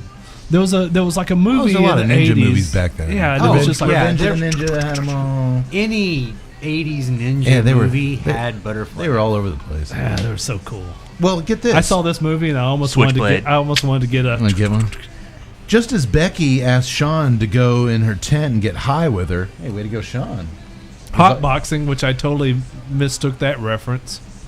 You thought it was going to do sharding? You shart and you shove her head in your pants? Tut hot boxes It's like underpants. you're in the sheets and you've got them tucked in and like Why would you want to do that?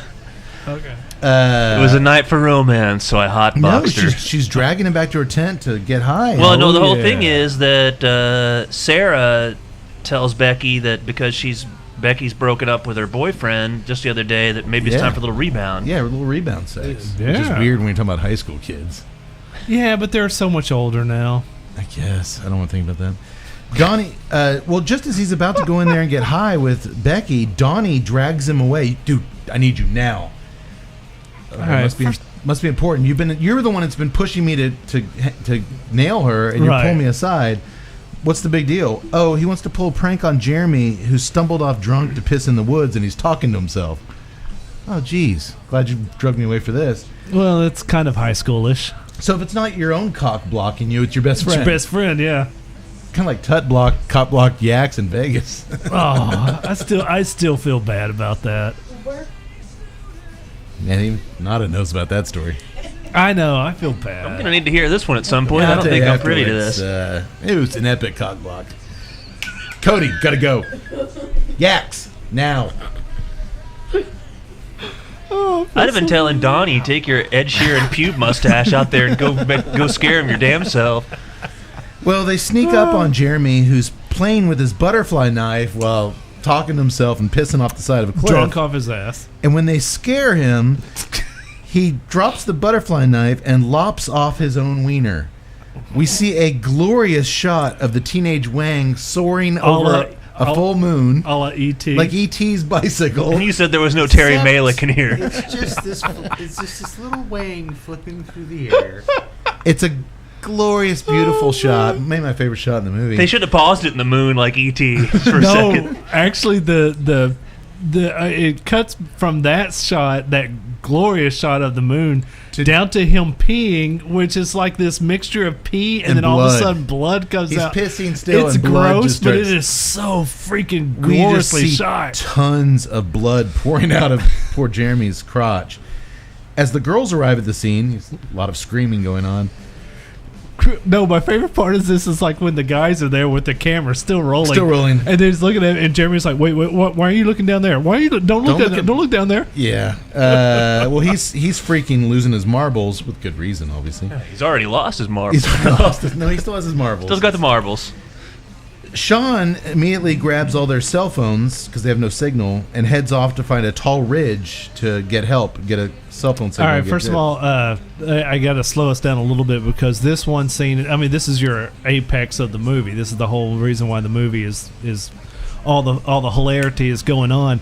It is acted so damn well. Jeremy in his shock, literal shock of cutting off his wang, to the kids in their shock of seeing this happen. Yeah. It is so well acted. All these faces, all these unique people are just they just chew up the camera every single time. Throughout, They because sell it. They sell it 100%. You risk in the hands of lesser actors. We're talking about younger people that haven't done a whole lot.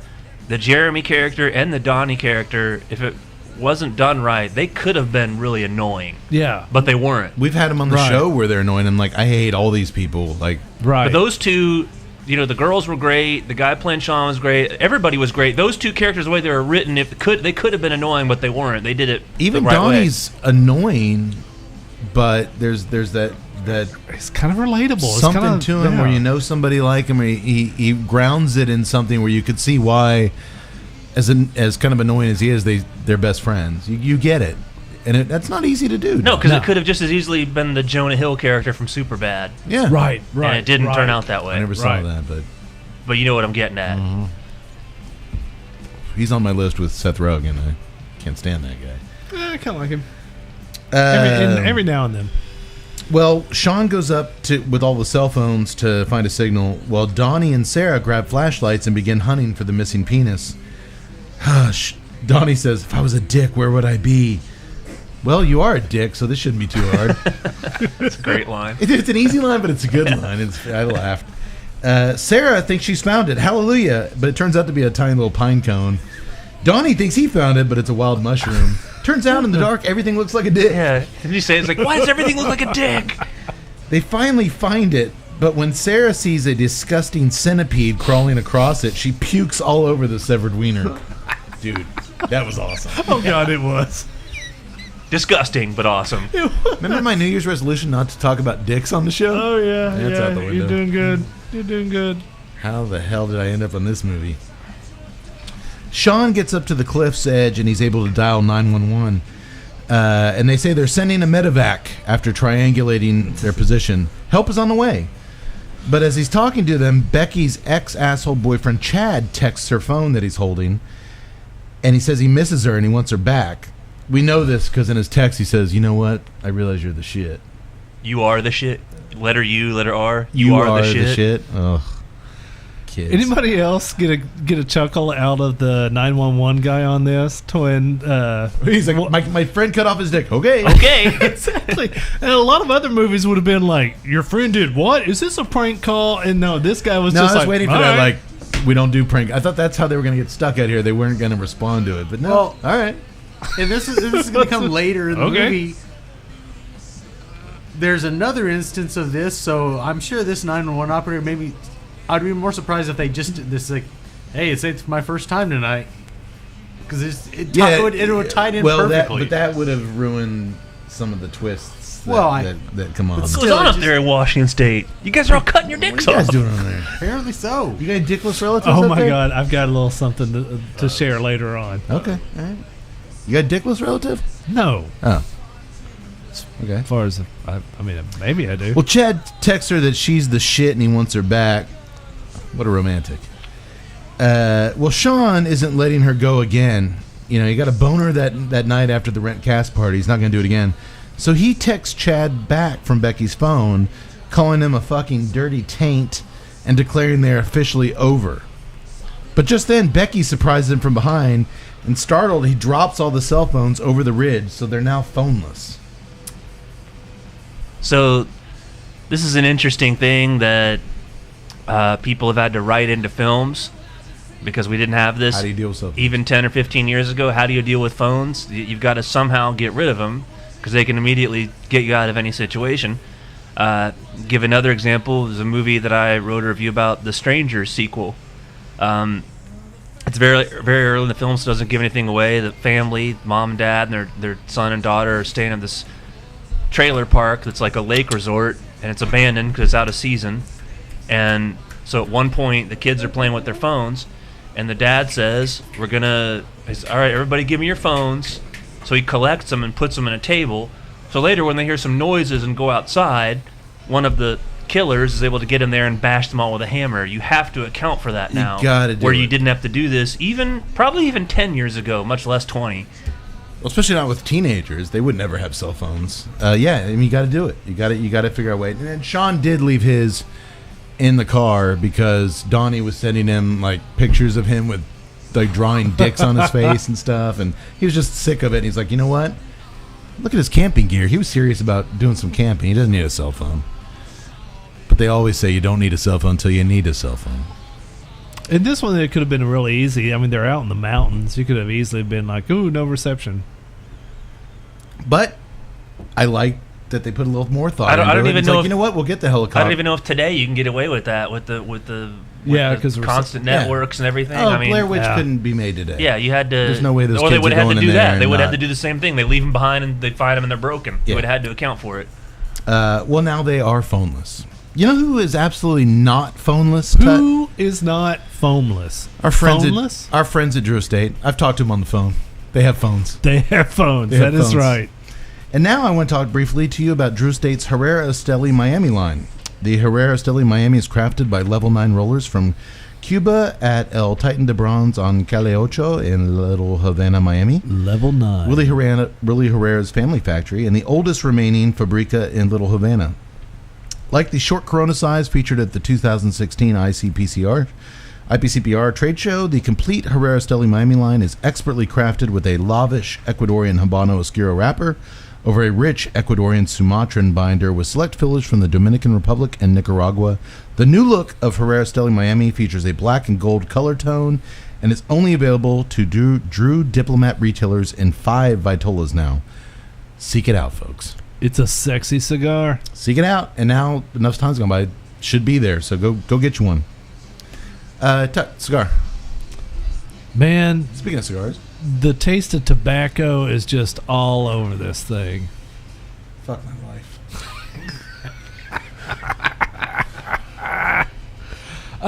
Yeah, okay, so it's an interesting thing. I'm wondering if we shouldn't have started off with this, because the strength is way dialed down. A lot more nuances. Right. There is a lot more nuances with this. It's not just a straight lighted up power, boom, there you go. That's all I got. Your only comment is we should have done this first. Not all these nuances you mentioned, you can't actually mention what they are. Okay. No. Doctor? That's actually a decent point, It is a good point. because I'm just compared to the other one, it doesn't have quite the potency. No. It's Are you getting any flavors off of it? very easy. I'm having a hard If you time. say tobacco, I have not done that once this evening. no, you have not. You're my only ally tonight. You shut up, Nada. There's still And just no man-bacco, or whatever they are. I've never even said that before, ever, in relation to anything. That's something else entirely. A friend of mine I played golf with, because I had a country club membership, and he said he loved this place because it had a man cave, and it immediately turned me off on that. I've never used that terminology, and I never will. There's a Country club with a man cave? No, it's a lounge. Yes. Yes. Yes. It's a really nice country club. And if I had a basement where I had some booze and I'd smoke cigars, you know what I'd call it? I'm going down to my basement. Not my man basement or my man cave. I'm going down to the basement. There's a still just a light kind of spice to it. Mhm. I'm enjoying it. It's constructed well, good draw, but doesn't quite have the potency of the previous one.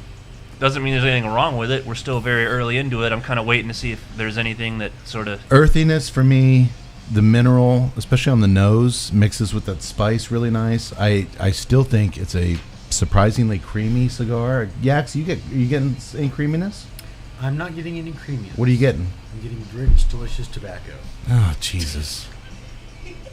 No. When you see I am 12 beers lined up at the end of the show on YouTube, folks, it's not for any other reason than these two stupid asses. STOOPID. No. I'm getting more. Skip's going to be happy with this review because when he reads it, it's got some nice pictures, and then it'll just say, tastes like tobacco. Finally, a review he can get behind.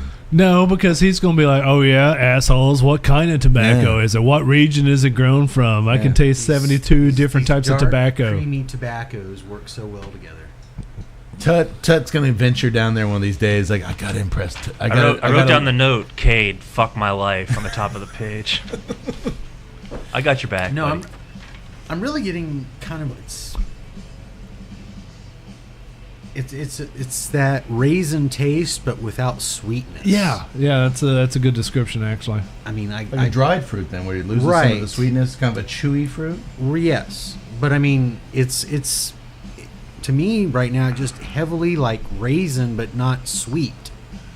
I wish there was a way to say that better. It's the raisin brand of cigars. I think you just 2 scoops. I think you just described a fig, my friend, or a date. I was about to say it's a little that bit on of the flavor olive wheel? oil. Are you smoking a fig Newton? Can I Damn have it! Well, Christ, if It they is put a fig manure Newton. and fucking sawdust on there, they ought to have figs and dates. No, I don't think figs and dates were on there. Jeez. Okay, I'm gonna just quit asking you guys about the cigar. But other than that, I mean, I'm not at this point. I'm not really detecting any spice, pepper, or otherwise. There's a little hint of pepper there. It's very subtle. I'm not getting that. I'll take a hop stupid. It's on the it's on the nose, and it's very I tried the retro hail. I got nothing for mine. So A little bit of pepper for me, just the earth and mineral and the creaminess. I agree with that assessment. Rue the day. I really like. I rue the day that I started this podcast. I rue the day that I met you, stupid asses. STOOPID. To me, it's a very subtle smoke. To me, it's kind so of different. It's kind of like there's an elegance to it, to whereas the Deformity was just power from the get go. Let's just light it up and blow it out. This, there's a little bit of refinement here. There's a nice little elegance. Can you tell towards it's a Neanderthal?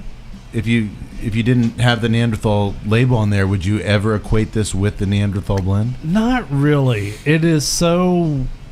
I say that because it's dialed down. You used the word You used the word elegance, and I would never use that adjective when describing the Neanderthal. No, this is far more dialed down. It's far more controlled, if you will. Yeah, but it's interesting. I like what it delivers.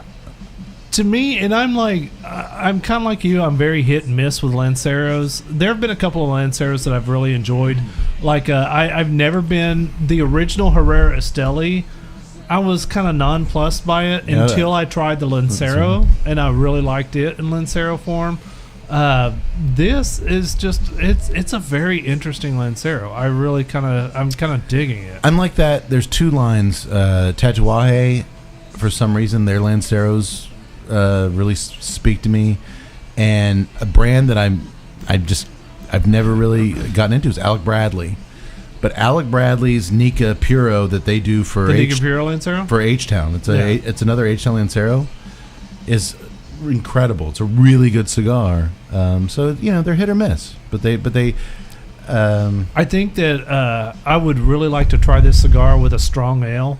A strong ale that's kind of like approaching a red, but not necessarily a red. I think the IPA just kind of blows it out a little bit. So I think I will say this: the beer did not at all conflict with the first cigar. It might be a bit much for the refined elegance, as Tut said, of the H-Town Lancero. Yeah, for me, the hoppiness of the Lagunitas is kind of overpowering it a little bit. I would love to get this, like I said, with a strong ale, something with a little bit of cream to it. It'd be nice. I can see that. Okay. Well, back at base camp, Sarah immediately puts Jeremy's dick on a stick and starts roasting it over the campfire like a marshmallow to open up the capillaries. Doc, is that a thing? No, she completely bricks. She says we got to keep it warm, which is the exact opposite of what you need to do. But she said something about the capillaries. I missed the capillaries. I just started to go, we got to keep it warm. And I was like, no. She's like, no, the heat will open up keep the capillaries open. If you ever should sever a finger or a toe. Or penis. Or, God forbid, your wang, you need ice. Put that wang on ice.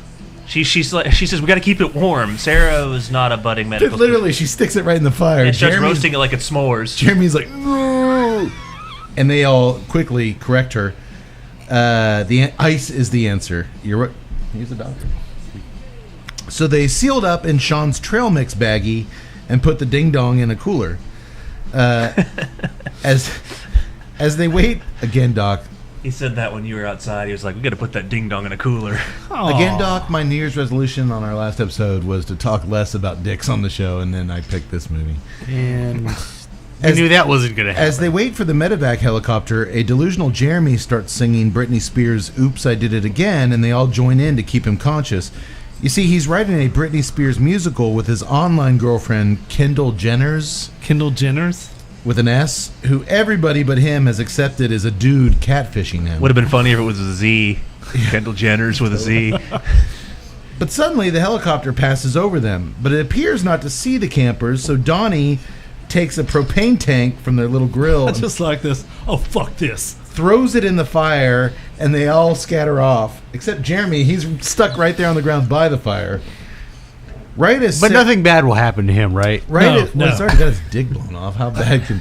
Right as Sarah mocks Donnie, you're such an idiot, the propane tank explodes, sending her flying back. I'm sorry, that was hilarious. Yeah. Donnie, you idiot. She says something like, "This is one of your all-time smartest moves ever." And then it blows up, and she does this slow motion just fly through the air. The funny thing is that you know what's going to happen. You know what's going to happen, and then when you see it, This you're movie like, does a "Oh, lot it's of that good." where you know what's going to happen, but they still make it work. And it's somehow. still so good. Yeah. Wait, but did the helicopter see it? Well, guess what? It does. The helicopter sees it, the trick works, and it circles back around. They rope down a ladder, and the EMT tells Donnie, "Hey, who set off that propane tank to get our attention?" That was me. That was me. I did it, bro. Guess what? You're a fucking dick. We saw you the first time, and we were just You're circling a around. fucking moron. But Sean hands them the cooler, and they helicopter Jeremy up. They put him on a stretcher, and we'll be at the nearest hospital. You kids meet us there. Dum dum dum dum.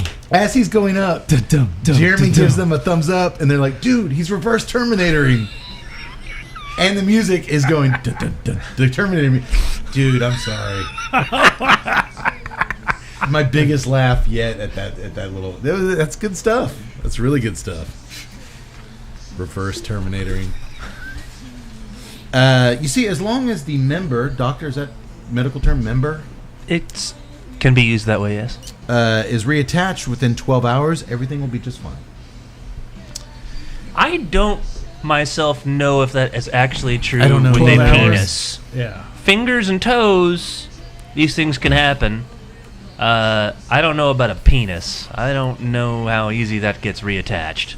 I'll go ahead and say I do have a friend who is a surgeon who has reattached a penis. Oddly enough, he is in Washington. So apparently this does happen a little bit Perhaps more you frequently. could have asked him. I shall ask you. Man, look at what the refined, elegant pants shitter knows. Dude. Good one, Doc. You know what? When I serve myself up for the purpose of a joke from now on, I'm just not going to. You know what's going to happen when you serve your. It's food to the lions, for God's sake. God knows that's But you're true. lucky we're drunk lions. In an hour, we'll forget you sharded it ad nauseum. We quickly find out as the gang is packing up their camp that Sean indeed handed them the wrong cooler. He looks in the cooler because they want a beer for the ride in. Hey, Who doesn't? it's been a hell of an hour. And he looks in the cooler to get a beer, and they still have Jeremy's dick. With very little ice, because they kick it over and all the ice spills out, and no phones now. Uh-oh. So then they begin the long hike down the mountain to find help. Clock is ticking. They come across an abandoned park ranger tower, wrong turnstile. When Becky kicks open the door, she quickly goes over to the cabinets and starts opening them, and she discovers a large rattlesnake. Startled, she drops the cooler, and the baggie with Jeremy's wang in it flies at the snake, and it bites the severed trouser snake before slithering away.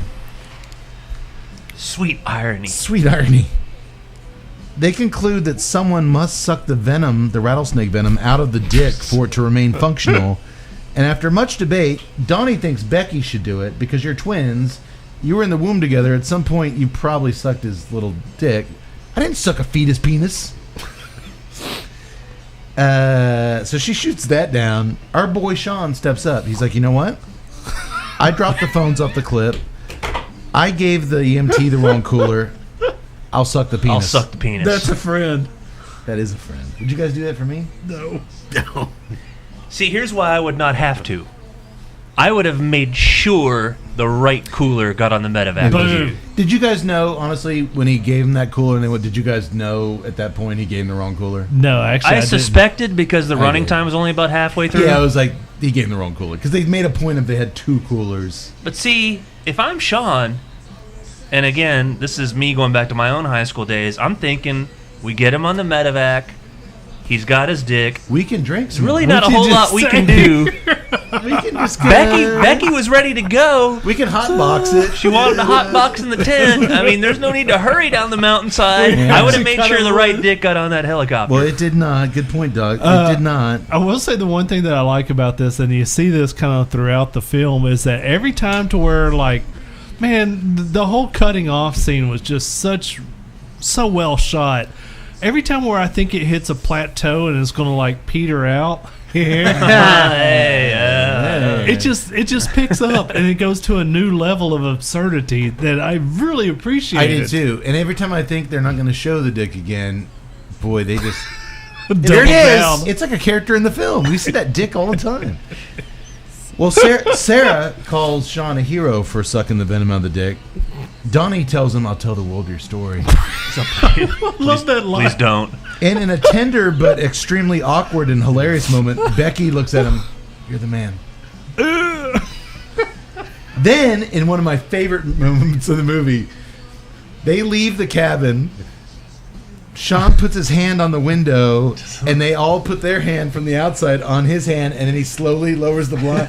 Dude, that moment was hilarious. The look on his face as he slowly lowers his blinds. That's what I'm saying. The acting in this is so. But dude, that moment good, with them man. touching hands on the window was And I don't, we talked about the director not really having a lot of outside of the Funny or Die deals. You got to put a lot on this film too, because I mean the timing of these shots are just. And Well, the timing of I don't shots, know but whether even it's the director or the editor, but it's just no. But even, I give it to the director because even the inclusion of that shot. Yeah. A lot of directors would have been like, "You're the man," and then they leave, and that's it. Cut it. No, that window shot. And they're so sincere looking. Oh, dude, it's like Han. Yeah, it's like right before it's like you're about to get dropped in the car. Carbon You freeze. expect one to go, "I love you." I know. But then and that look on his face, that pain look, he's lowering. As he lowers the blinds. Oh, dude, that is my maybe favorite shot in the movie.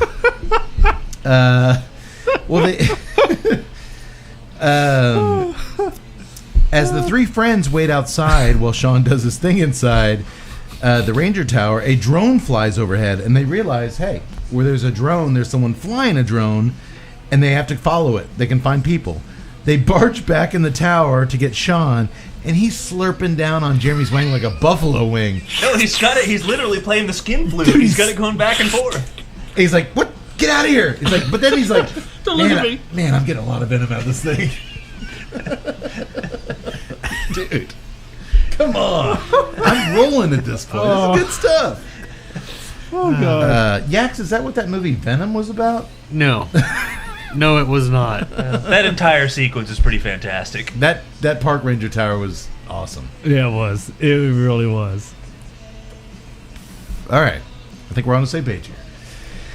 Well, they capture the drone hilariously. Sarah jumps off a cliff to grab it. In slow motion. In slow motion, she's like, "Got it!" And then she looks down and she's literally soaring off a cliff down. It into his leg. is a Looney Tunes It's a moment Wile E. where she Coyote grabs it and then realizes like, oh. I have no ground underneath me.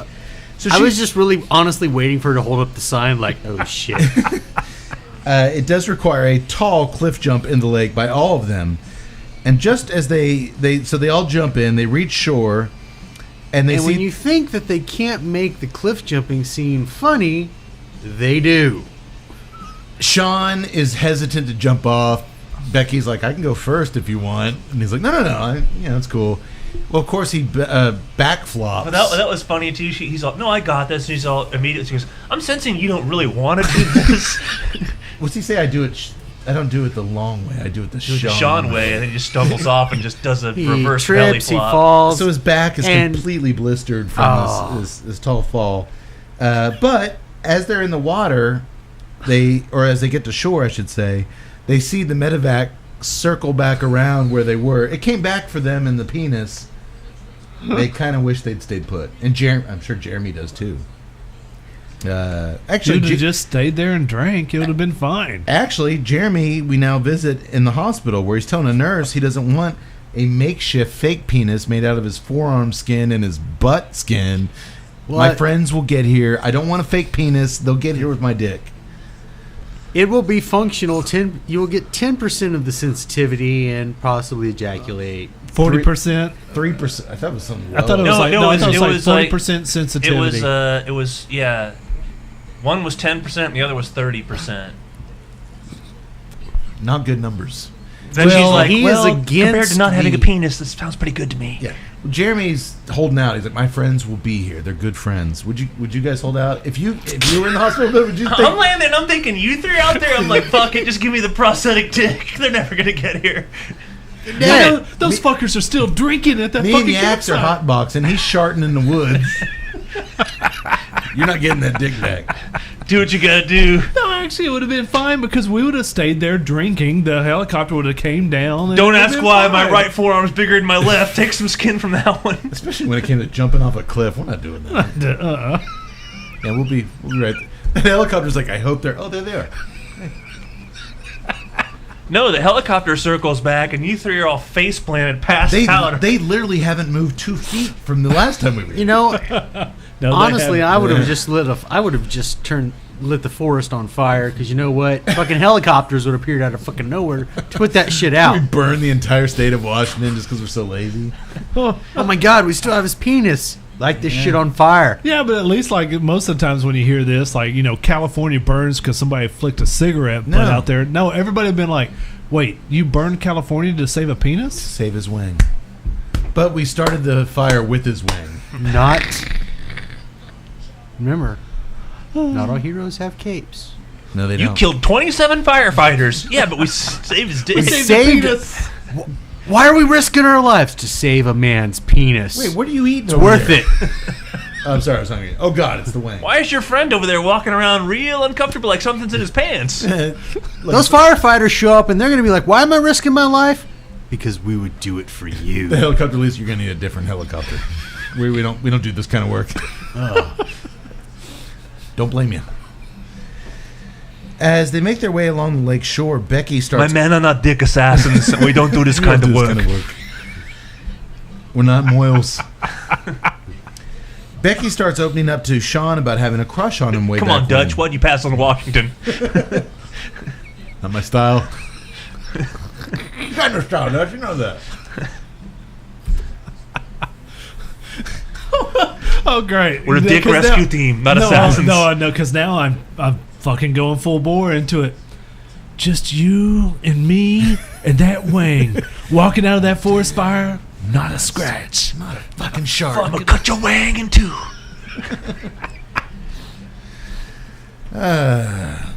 This is where our studio I audience beat your goes, wang. Leave you out What here. the fuck? What the fuck are these guys talking about? Sharpness, Oh, we are drinking Hey Stupid, so you kind of knew what that was happening. You're sharpness, motherfucker. I do that again. I leave you out here. Oh, I think I just started. And not as gone.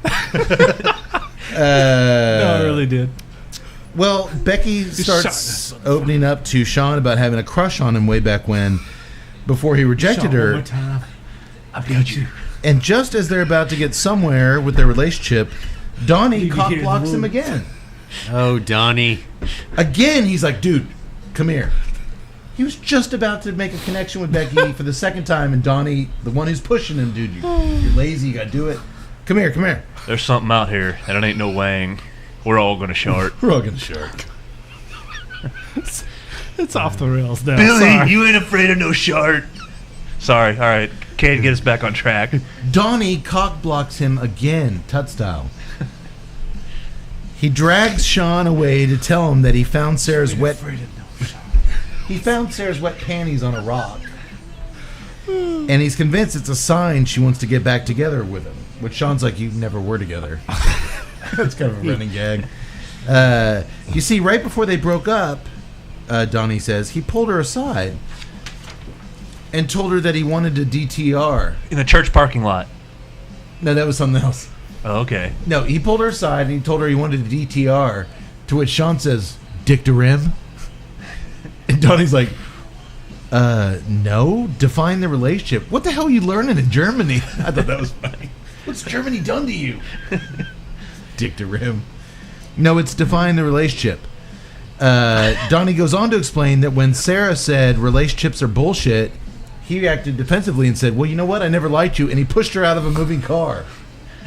Seems So I pushed her out of the car. Might have been moving at the time. It seems like an obvious response, I guess. yeah. Maybe.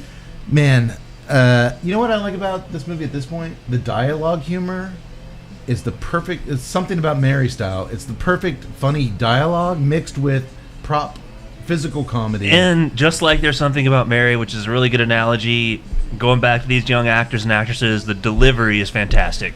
At this point, It I'm could like- it could have not worked. At this Right. point, I'm like, dude, I haven't seen this young of a cast pull off this kind of ensemble, like dirty comedy and stuff. Dude, this is American Pie level stuff. It really is. Yeah. In terms like of ensemble everybody. cast, You like yeah. everybody, and but this is way dirtier than American Pie, which appeals to me. I kind of like that kind of That humor was a lot 20 more. years ago, sad to say, but But dude, that's how good this is. But they're that pulling level. it off. I mean, the way they're delivering it, there's again in the hands of lesser performers, it could have come off stilted or forced or not good at all. But I mean, even in those early Kevin Smith films, as good as Jason Lee is, some of that dialogue he was delivering was just you could see the screenwriter Right. in what he was saying. You could, especially now, if you you could watch hear Kevin Smith in his voice. These guys actually sell these funny, complicated kind of dialogue bits. Yeah, Man, I agree. Man, I totally agree. Really works. There's one that we skipped over, like when they're first walking down the hill, and Sean catches up with Donnie, and he's all, and I'm a little nervous. I told Becky this was a good idea, but it's really not a good idea. And he just keeps walking. He's like, no, Sean, there really isn't a good plan for the situation. Their dynamic, Donnie and Sean, aces. Yeah, it really is. It really is. The gang finally reaches another campsite on the shore where they confront an 11-year-old kid who is flying the drone. If I'm going to give you the keys to my dad's fishing boat, I need to see something. They're like, okay, you're 11-year-old. You want to see our boobs? It's like, no. I want to see you two scissor each I'm other. 11, not 5. I've seen thousands of I wanna see titties. you two sizzle. I've seen all the porn in the world. I want to see you two scissor each other. And I'm sorry. Yax, would you explain what scissoring is to our listeners? See, I thought Why are she- you I thought going he said- back to me? I thought he said sizzle. Scissoring. No, I understand what it means. Well, I think you just described what Kate, everybody... can you show that hand gesture for our YouTube audience? Okay. I'm guessing. No, He's you're an correct. educated- You're you're an correct. educated guess. It's more than an educated As a guess. psychology major, I had to take a lot of sex education classes. Sure you did. This is actually like one of the reasons why I- I thought Seth Rogen wrote this. This little This bit. 11-year-old Well, kid. no, the 11-year-old kid's not a good actor. Not good. No, but It's- this scene... You talk about seeing the screenwriter. This you Remember can see the the problem you had, screenwriter all Doctor, over with this. the little kid in Halloween, the new Halloween movie, the babysitting kid, and like Yeah. where that kid sunk the scenes he was in, though, in your mind, like it was just too. The cast is so good with him, it didn't sink it for me. Yeah, he's 11 years old. He's not a good. No, and but he's there for them to play off of, so it works. Their and- play off of him makes it work. Oh, He's yeah. not- I mean, as soon as he says that, and both the girls are like... just... Well, they actually slap So him. here's their, smacks him, yeah. So here's their reaction.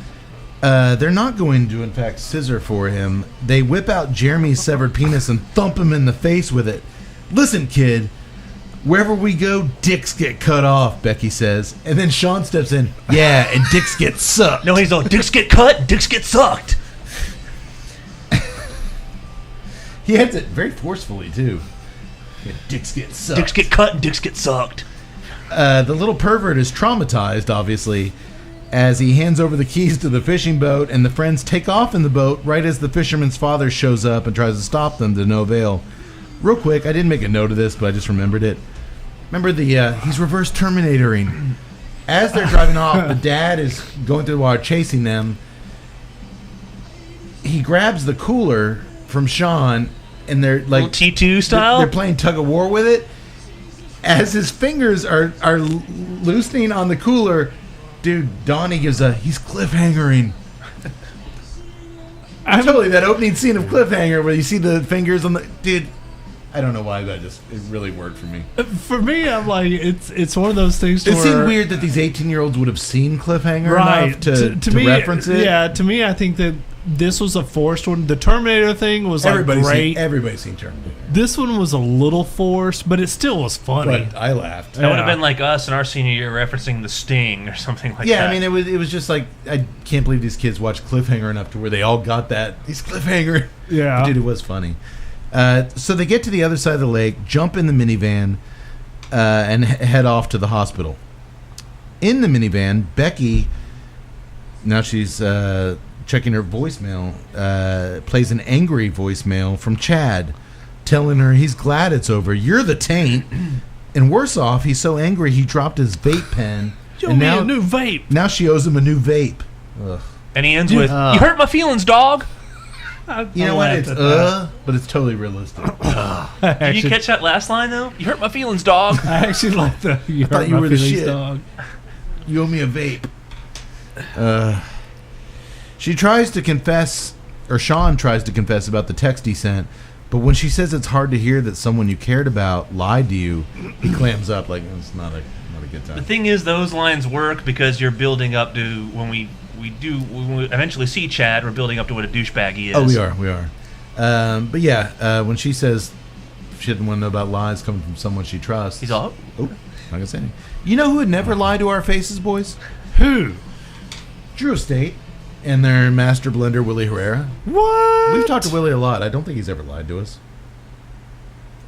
Well, he did say I was a handsome man. It was pre-Shart. Pre-Shart. That was before Willie saw this episode. The Herrera Steli Miami is crafted by Level 9 rollers from Cuba at the El Titan de Bronze on Calle Ocho in Little Havana, Miami. The complete Herrera Steli Miami line is expertly crafted with a lavish Ecuadorian Habano Oscuro wrapper. I think I said lavish last time. Lavish wrapper over a rich Ecuadorian Sumatran binder with select fillers from the Dominican Republic and Nicaragua. It's only available to Drew Diplomat retailers in 5 unique Vitolas. It's creamy, kind of like what I'm getting from this. It's light on spice, kind of what I'm getting from this. And it's delicious, kind of what I'm getting from this. Now get out there and find you one. Do it. Well, listen to the rest of the show, then do it. One of the things I appreciate about Willie is that it's not a lot of sales stuff. I mean, it's just not a lot of BS. I mean, the guy literally loves talking about tobacco and loves talking about, blending and making cigars and the whole process. And not just about the whole creative side to where it's just like, oh, yeah, I get to play with all this tobacco. I mean, he does that because it's kind of cool. It's kind of like being a chocolate lover in Willy Wonka's factory. Sure. But, I mean, it just talks about the process of, like, trying to make a consistent blend 5 years after you initially release the cigar. And it's just a lot of cigar nerd talk that, I love that he loves talking about that stuff. It is an experience. So, get your ass to a barn smoker and talk to Willie. Did you get a little more spice picking up here as you got down into it? You know what? The spice has actually been pretty consistent for me. It's nowhere near the typical Neanderthal spice, but it's there. The creaminess, I can't believe none of you guys else. You know what it is for me? And I got it. I got it with the one that I reviewed too. I think I'll look like a dummy if I'm misquoting myself. It's a coffee creamer type, like a coffee mate. I don't use coffee creamer. Like you put in there. I used to a lot, and I like that taste. I'm a half and half guy now. Straight black. It was just, but it's a creamy, and it does kind of go with that coffee note of the Neanderthal. It's a creamy coffee note mixed with that earthiness and the spice. It's something that's present in no other Neanderthal but this one for me. Man, I like this variation of the cigar quite a bit. And I will say that the strength does pick up in that final third. I'm getting a little more spice, a little more heat from it. Not overwhelming, but a little more. Construction's been great. Yeah. Yes. I rarely have a construction issue with a RoMa Craft No, cigar. they're one of the factories that always consistent, regardless of the Vitola, regardless of the brand, regardless of the line. It's like cigar in and cigar out. They've always had good construction. Mm-hmm. But man, a creamy Neanderthal, give it to me. I'm a big fan of this cigar. I like the H-Town as a variation on the blend more. I'll probably say that the H-Town's probably my favorite Lancero. That's high praise. Yeah. Well, I'm not a Lancero guy. No, so I know, but I definitely get is. the intent of this Vitola as opposed to the genetic deformity, which it kind of lost some of the heavy spice on the nose that we talked about, the ebb and flow with the different wrappers. If that's what it did. But to me, this is a new twist on an old friend, and I really like this Lancero a lot. I kind of, yeah. Going back to the Deformity, I kind of appreciate the tamping down of the strength a little bit, or tamping down that spice a little bit. I mean, you know, okay, so like when you look at something like the Jacob's Ladder, which I appreciate from Southern Draw, it's such a in-your-face, bam, cigar, and it makes no bones It's a about Lajero it. monster. It's like I want to punch you in the face repeatedly, and that's kind of like the original, the EMH. You know, it was another just strong, straight out of the you got gate. a little bit of nuance with that. I like the fact that Genetic it's like, Deformity. you know, it's kind of like singing. You get a bunch of singers that have great power voices, but that's all that they do, and you're kind of like, yeah, whatever. Tamp that down a little bit. Show me some class. Show me some subtlety, and I like that. And I think that's why I gravitate a little bit more to that. So it's when Axel Deformity. goes into his deep voice, the "Where do we go?" Yes. You're like, hey, it doesn't need to be all up here, Axel. Drop it down a couple notches. That's the Deformity for you? Sure. Yeah. Okay. Yeah. All right. Where do we go now? I'm saying, talking about rock, might as well talk about the greatest rock singer of all time, Axl Rose. Not up for debate. It is Axl Rose. Talk to me softly, Dude, but please don't cry. I'm sorry, Freddie Mercury. Fuck that. I'm talking rock, real rock, not that. Yeah, hey, I like Freddie, but it's Axel. It's Axl. It's Freddie. Axl's the greatest rock frontman of all time. All right, let's not get into it. Okay, let's get back to the movie. They stop at the same country. Robert Plant, anybody? Not nowhere near the range or the stage dynamic as Axl. You didn't know if that guy was going to jump into the crowd and just start punching dudes, or if he was. Dude, most concerts, 5 minutes into the concert, he closes up shop and says, we're not going to perform here. Yeah, I was thinking about doing that tonight. Hey, Knock my mic over and just get the fuck out of here. Fuck you, you don't deserve this. You don't deserve me. And I'm wearing biker shorts like Axl Rose, so God, no. I've got some tight white jeans on. don't make me stand up. Hey, I started with the headband last year, but it didn't really catch on. Nobody really liked that. My analytics said they'd like Cade Sans headband. You kind of look like Baker Mayfield. That I with actually can't believe it. I actually can't believe it. I was going to support you through it the entire time. I still wear it like Yeah. everywhere but the podcast. I haven't given up on it. I still wear it a lot. All right. Well, and the beer, man, I'm sorry. I know it's not the right beer for you tonight, but It's still good beer. It's it still is good beer. It's really good. I like it. Man. Yeah, you catch me this on a nice, bright, sunny day, and I'm probably going to love it. Actually, as far as a strong ass IPA, a lot of the doubles have a little more weight to them, a little more heaviness. Where on a hot summer day, like you said, Yeah. who am I? I'm still drinking the shit out. I'm like, no, I'll still drink them. But this one, it is kind of like a summer beer with just a giant hop presence. Yes. Yeah. But you know what? I'll drink the shit out of this. But the any- problem is any that day of the week. I'm still hung up on that 102 or 110 No, IBU. but you know, whatever. we always doubt their IBUs. No, because I looked we're not it going up. to be happy till someone gives us 1,000 IBU. No, because beer. I looked it up. The Austin Beer Works Fire Eagle, which I like, and I'm not an IPA guy, Fire but Eagle, is that right? Fire Eagle, and I like it. It was a movie with Lou Gossett Jr., wasn't it? It's a very Nephew. it's a very hoppy beer, and it's extremely hoppy as far as I'm concerned. But it only lists itself at 65 IBUs. This, I would compare it to Fire Eagle. It's very hoppy. It's not 100. It's not 110. I'll agree with you on a certain point. It's nice and warm in here. It's kind of a cold evening, but we got it nice and warm here in the Cozy. corner. It's cozy. This would be a good one on a hot summer's day, watching a Rangers game on a Sunday afternoon. Oh, yeah. You'd make it to 4 innings. Or a Cubs game. No, you guys playing that friggin' ivy-covered shithole. That ivy-covered shithole is a freaking cathedral, my friend. Well, you like it. I do. Get it at the pub. What was I drinking the other day at the pub? The F5. The F5. Who makes that? Coop Brewing Out of Oklahoma.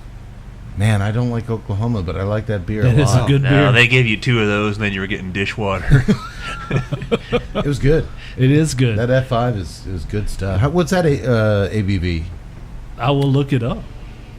It's like 8 something or 9. Can Cody Well, say it from memory? the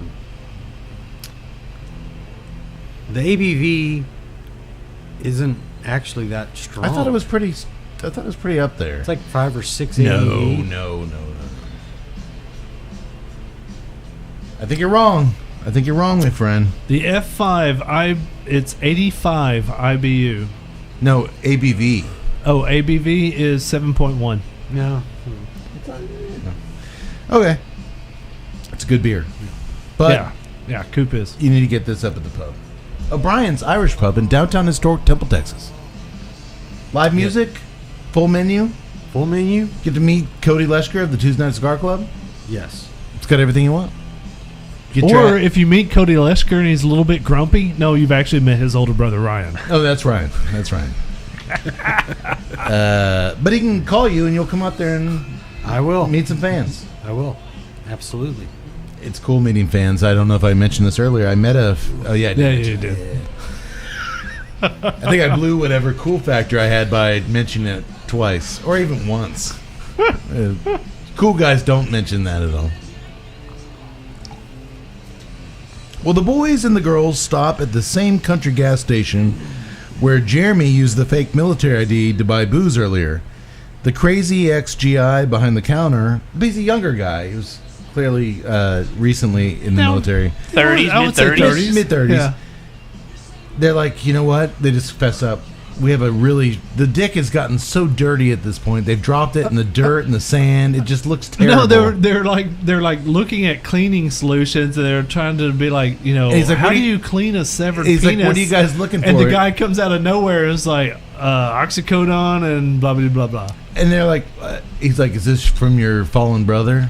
Because he recognized Then him. he goes, the sergeant. The sergeant. He recognized him from the earlier. He's like, I've seen this before. I can clean it for you. You have? Dude, I'm sorry. The park ranger tower was such a good little sequence. This one is just as good. Yeah. Like I said, every time that you think that it's going to plateau and fizzle Dude, out, he grabs the dick, he holds it under the water spout on the soda fountain, and he slow-mo sticks his head under shots. there to get some Dr. Pepper. Gets a little Dr. Pepper on it, the perfect amount. He's cleaning little sugar on there. They show him with tweezers picking all Oh my God! the It's sand all nodules close. It's off. all close-up shots. He ditches his entire work. You know, people are lined up to buy gases. You know, he's cleaning this dick for a fellow soldier, and when he's done with it, the weenie looks better than ever. I love the fact that when they open the cooler to look at it, it's the Pulp Fiction shot with the dude, glowing cooler. The gold. They open up the cooler when he puts it in there when it's clean, and the gold shines up like Pulp Fiction. Like, it looks better than it did attached. Now we know what was in that suitcase. Marcellus's dick. You know. I'll suck you it. know. Oh, that was my John Travolta. But when Donnie accidentally opens his wallet to pay for the gas, I'll suck it. I'll It suck looks it. like. It looks like. The GI sees his high school ID in his wallet. He's What the hell's What that?" the hell's that? And he puts 2 and 2 together and realizes these guys conned him. The guy's not a GI.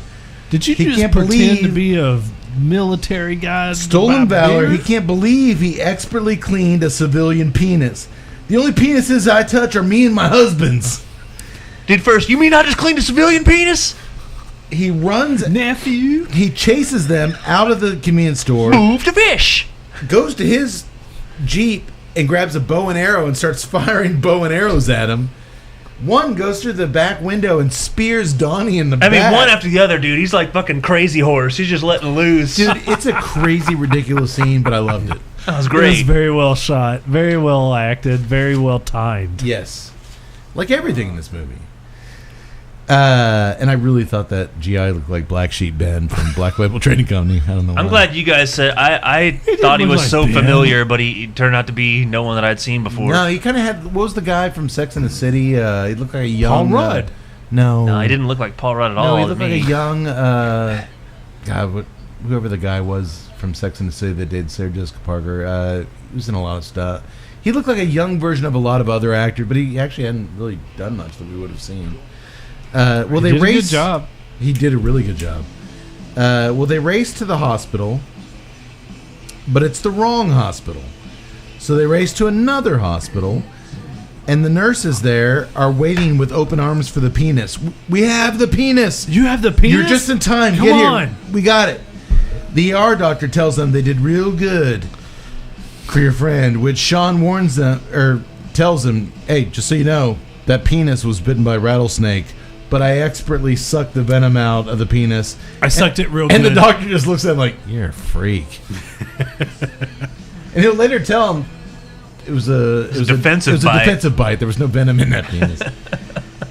Well, just like I knew 100% that Sean gave the medevac EMTs the wrong cooler, did y'all think at this point that penis was going to the wrong guy? Yes. Totally knew it. Totally I knew didn't quite get it. I did. I was like, okay. The fact that they didn't never give any said his names, name. they didn't give anything. I was like, somebody else is getting that penis. I totally knew that, yeah. But a good movie makes it work, and this one does. While waiting in the waiting room, what else you can do in a waiting room but wait, Sean and Becky finally get their feelings out, despite the fuck king condom falling out of his wallet. Just as they're about to reveal their true feelings for each other, the doctor comes out, not you, the ER doctor. First of all, I gotta say, If Becky you came out, that'd be Becky crazy. did such a good job in this. The actress who plays Becky, she has such a unique look to her, and she has such a believable face to her. To where, like, you got this absurd situation, but she just sells it so fucking well. For a young actress, she gets humor. Hop Stoopid. For a young actress, she gets comedy. Yeah, and it's just the timing, it's the subtlety of her looks. And I never mean, even, like, for once, she's clearly, like, Indian, Yeah, her last name is definitely. and her like, brother is clearly Mexican. And they made her parents, like, I don't know what the mom was, but the dad was a white guy. I think they were talking about they're supposed to be Native American. I just think they were supposed to be like ethnic, but not white. It just worked because the actors were so good. I never dwelled on it. If the actors were bad, I probably would have given them shit for that. But they're just that good. Well, I wanted to see Blockers because of John Cena, but now I want to see it because of her. Just as much. She does a good job in it as well. she plays John Cena's daughter. Speaking of, like, shit that can never happen, dude, she's John Cena's natural daughter. She's really cute, and that brings me to a question we're going to get to later on. Okay. Well, the doctor comes out and says they can sue their friend now, but Sean can't stand up because Becky touched him, and he now has a boner. Oh, not only does he have a boner, he starts farting. Or it's the chair. We don't know. At first he blames it. No, it's a chair. But then he can't stand up, and he keeps farting. It's so awesome. And then Sarah has that great line. She goes, "Do you have the farts and a boner?" Donnie's like, you're farting and am I the only one that thought they missed a huge thing here to coin the term phoner? No. Or a Bart? I thought it was Sarah who said it. And she goes, "Oh my God, do you have the farts and a boner?" I really thought a phoner was going to be a thing here. I just thought it was a fun scene. It really was. He's all, I left something in the. Yeah, dude, gotta- you guys go. you gotta- I left my something in the minivan. And they finally just like, whatever. It's just an awesome little. But dude, these guys have no problems like Tut with the shark thing earlier to make a joke for everybody. These guys have no problem. Like, dude, this is a young actor. Like, reading a script. Like, all right, so I'm gonna be farting and have a. No, they He does continue such to a be good- wonderful at it. Yeah, Their they really delivery, do such a great everything. job. Of it, man. Well, eventually they make their way to visit Jeremy post-op. Doc, is that the right term? Post-op. Post-op, that is correct. And guess what? They pull the curtain back. It's not Jeremy. It is not. It is Blake Anderson of Workaholics, the TV show. Oh, the curly-haired dude. The Yes, long-haired yeah. guy, Redneck Reginald. Also one of the producers. I actually of the know movie. that guy, but I didn't recognize him at all. Yeah. Here's where, Yeah. if you haven't watched Workaholics, here's where else we've seen him before. In a Oh. movie done on this very show. Yes, King Cobra. No, In, King Cobra. No, in Scout's Guide to the Zombie Yeah, he was the Apocalypse, he's the janitor. janitor at the very Janitor beginning. thing. Yeah. But he is on Workaholics. It's three guys that are like in their mid-20s. Man, I don't watch his show, but I know that guy so well from that hair, and I didn't recognize him. Yeah. Did you get him? It Oh, no, wasn't. I did. It wasn't permed in this. It wasn't perm. It was kind of like a mullet, and it was tied back. Man, I didn't know it was Yeah. him. He was I good. did- He was good. Yeah. I didn't know. You Or like that show, correct? I haven't seen a lot of it. What I have seen is pretty funny. They're supposed to be like right out of college and working as telemarketers, and all they do is they live together in a rented house and just get drunk all the time. I don't like the chubby little one. Adam Devine, the one from Final Girls. And He actually, was also one of the producers of the.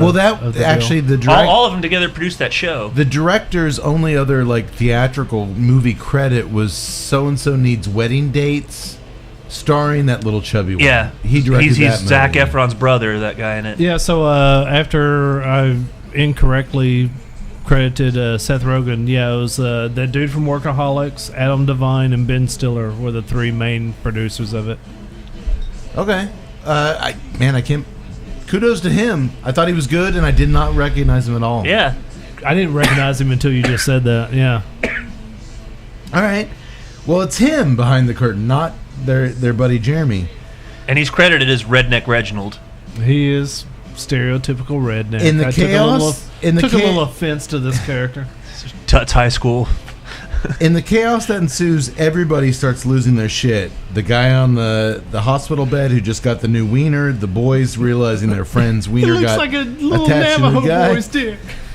When Sean tells Donnie to stop throwing a tantrum, because Donnie loses shit, like, you know what, blah, blah, blah. He's like, just calm down, you're throwing a tantrum. Donnie whips back and tells Becky about Sean texting This Chad is from her fucking phone. wrong. It's wrong. Yeah, it's wrong. It's wrong. They've been up Super all night. wrong. They've been I don't drinking. care. It's Emotions wrong. running high. Yeah, it is wrong. You You don't get dick. a lot of indigo, Caribbean rum. You don't dick your friends over. No, like you that. don't. We never You would. don't. Never. No. Never would. Never would. That just seemed like a stretch. Like, hey, calm down. Oh, yeah? You want me to calm down? Tell her. But Actually, the funny thing is with Donnie, I can believe it coming from him. it didn't seem as a character to us. It seemed Like you said, I didn't see the screenwriter in this performance. No. You still have to go back to what they're trying to make us believe, and thinking that all these actors are probably in their early 20s. You still have to kind of take yourself back to something that you and I have talked about before. These people are in high school. Yeah. They've been up all night drinking, and maybe they're still supposed to be best friends, and you still wouldn't do it. But Donnie had kind of a moment of weakness where he fucked up. He fucked up. Hey, man, he's stressed out. He starts wigging out. The guy's like, dude, chill out. He's like, yeah, fuck you. He's wearing Sarah's underpants. Well, I will We say wouldn't do it. I will say this. But this guy did. There was a time in high school where me and a friend of mine, we were trying to go after these two different girls, and I wanted like girl B, let's call her Becky, and then my friend wanted Sarah. another girl, let's call her Crystal, and Now I think Crystal's the real name Yeah. because you could have just gone Becky and Sarah. well, like it the could have movie. been. But anyway, so Crystal comes up to me and she was like, hey, I really want you to hook me up with your friend. And by the way, why didn't you hook up with Becky? I told your friend to like hook you up and that she was interested. And I'm like, that motherfucker never told me that. So, you sharded and blew the whole thing. and I totally Were you sharding? and I totally didn't tell my friend that Crystal wanted to. And then like fast forward like 2 years and we got drunk and we talked about it. And he was like, oh, Even though we would never have done that, and because we all knew each other in high school, we never would have done that. At the same time, you still kind of forgive somebody at this point in our lives for what you may have done when you were in high school. oh, fuck yeah. Oh, God. Yeah, my actual problem with this isn't looking back on this as an adult at these kids. We wouldn't have done it. It's how quickly Sean forgives him in the moment. Yeah. Because you wouldn't have forgiven him for it. That's that hard. It's and it gets worse. Yeah. It also comes out that Donnie is the one that spread the rumor in high school that Sean wasn't over in Germany studying. He was in rehab because he was addicted to bath salts. So he started a random rumor about his best friend for no reason. I actually would And have he thought that was cool And he that- forgives him for that. So you started a rumor that I was in rehab? That's pretty cool. Dylan McKay style. Dylan McKay. Well, when Becky hears down on the coast. that Sean was when Becky hears that Sean was texting Chad from her phone, she can't believe what she's hearing. She grabs a stranger's cell phone in the ER and messages Chad to come pick her and Sarah up, and they're out of there. Man, I'm with you guys. Donnie, big dick move. So he and Sean and Donnie are outside the hospital just sitting there wallowing in their misery. That's when he confesses to the bath salts rumor. But double dick move. But Sean forgives him. I would not have been such a forgiving teenager. Well, I think at this point you're trying to do some running time thing. You got to seal it up, but you know what? They've also established Sean as a really gentle soul. He is true. He is. Yeah, very true. He's not hardened alcoholic at 17 like we were. He's been over there watching that German anal porn for 6 or 7 months. He's been watching the DTR stuff. He's watching Dick Durham. He's pretty laid back. Well, as they're talking, some construction workers walk into the hospital Eating that schnitzel. with the actual penis they got out of the sewer that was supposed to be reattached to the guy who got Jeremy's wang. She flushed it down the toilet. They collected it, and they're heading in. Are you following me, little listeners? We've got a lot of dicks going on here, so I want to make sure our listeners are keeping track of it. Like I said, it's they've Washington. got the construction guy's dick. He's got Jeremy's dick attached to him. A lot of eggplant flying around in the air here. Lots of eggplant. Sean and Donnie rush in and beg the guy to give it back, which he's all for once he sees the little wiener that... It looks like a little Navajo boy. It's a little Navajo boy's dick. But the doctor explains, you know what, guys? This isn't Legos. I love that. You don't just pull them on and off like I that little Legos. doctor guy. He was pretty funny. He was. We can't just snap these things on and off. Like, that was a big procedure I just did. But you know what? When they start talking about suing him, he's like, all right. He gives him this key card to the upstairs. He's like, take this. His wang. I'm running out of euphemisms for dicks here. Go upstairs. It's in a freezer. Get it. Put that on your friend. And Sean's like, this is totally unacceptable. And he punches the doctor in the nose. The guy's like, what's that for? Well, to make it look realistic, like we stole your key card. He's like, I have a very sensitive nose. I like that little doctor. He was. He was. Good. He reminded me of the. I can't think of the actor's name. I never do. But the guy who was like in a lot of the Adam Sandler movies. He was in like the Water Boy. He played one of the Cajuns. Shit, I can't remember. It's one of those faces that You're not thinking of Clint Howard, are you? I don't know. Oh, the I don't names. think so. No. Clint Howard would have been great. This guy was really good. Yeah, he was that- real. He looked I like have a a real real sensitive nose. He, the biggest thing that I recognized him from, he was one of the officers, not a main character, but just one of the side officers in the Stargate SG 1 TV series. Yeah. Oh my God. Good Yeah. eye. So, He was good. Good eye. Well, suddenly the patient's girlfriend, the redneck who cut off his cheating penis to begin with the kitchen scissors, she shows up. I love you, baby. I'm so sorry. It was the drugs. It's the drugs. I love you, baby. But then all hell breaks loose and she grabs scissors and cuts it off again. You don't deserve a cock. You don't deserve the cheating cock. And she tries to flush it down the toilet, but she dunks Donnie's head into the toilet and he grabs it with his mouth and pulls it out like a bobbing for apples. Beautiful. What is it? And dude, there's a great POV from inside the toilet. Yeah. He was trying to He's get got a the little dick. Sin City action. Sin City action with the turd floating around. They quickly, Sean and Donnie stick it in one of those ice-filled drinking glasses they give you in the hospital for surgery. He puts it in a bag. They puts it in a bag. He's like, grab it up like some dog poop. So they grab a baggie and they put it in there, get it on ice. Amid the insanity, she's still running around with those scissors. He's like, I love you, babe. It's crazy. She's like, I know, that's why I did this. That's why I did this. And they get the hell out of there. Oh man, what a dude! Every little sequence works. Like I in this said, movie. every time where I think that they've peaked and that it's just going to flat and plateau from here on out, they fucking raise it up again. I agree. That doesn't happen a lot, boys. That doesn't happen a lot. All right, everybody's getting last third. Yax, you cashed? I cashed. I was at that Doctor, point. you cashed? Cashed out. Me and Tut are hanging on to every last little bit we can get. Price point. I'll go $11.50. $11.50. $11.50. I don't know. This seems... No, Doctor next. You know, just because the other one was 10. Dude, I'm not doing a Price is Right thing on you. They're both quick burning smokes. For Yeah, they some actually reason, are. I do feel that one may have been a little more. I'm gonna go with you. I'm gonna go with $11.50. What'd you say? $11.50. Tie. We Yeah. never had that before. Two same guesses. What are you going to I don't know. It's an exclusive. It is. You can only get them at Stogie's World Class Cigars in Houston, Texas. I'm gonna say this is like a 13 or 14. Is that because how much you enjoyed it, or? Oh look, yes, I did enjoy it, but I mean, once again, I would think this might be your favorite Neanderthal blend because of the, a little bit less on the power, a little bit more on the creaminess. I really did like it. I mean, Yeah, that one's kind of weak. towards the end, I started to get a little cream. Coffee mate cream. I don't know about that, but there was a definite creamy on the. But you got ending some for me. earthiness and the mineral. The earthiness and the mineral that was sort of what The dominated divine- it through, and like I said, it had that. I mean, even just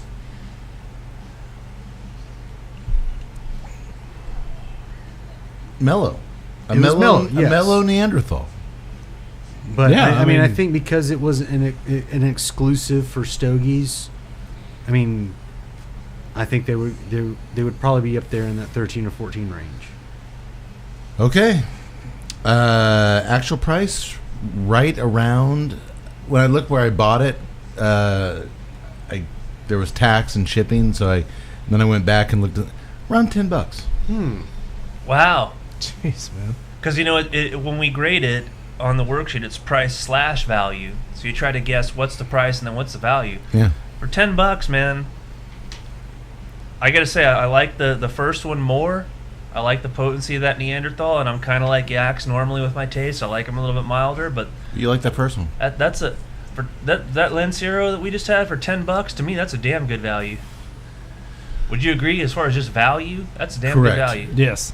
I would suggest if you want to try it, get it when they release them. They announce it because they're gone now. You can't.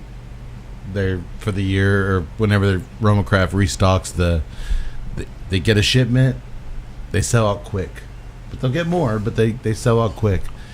And I will say this: instead of having this with like a beer or a scotch or a bourbon or whatever, nah, throw a cup of coffee on this thing.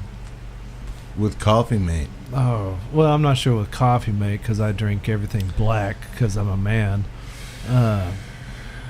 A nice A man who sharts. a nice Hey. Ethiopian drip. Remember the realist coffee drinker, Winston Wolfe. How you take it, Mr. Wolfe? Lots of cream, lots of sugar. That is true.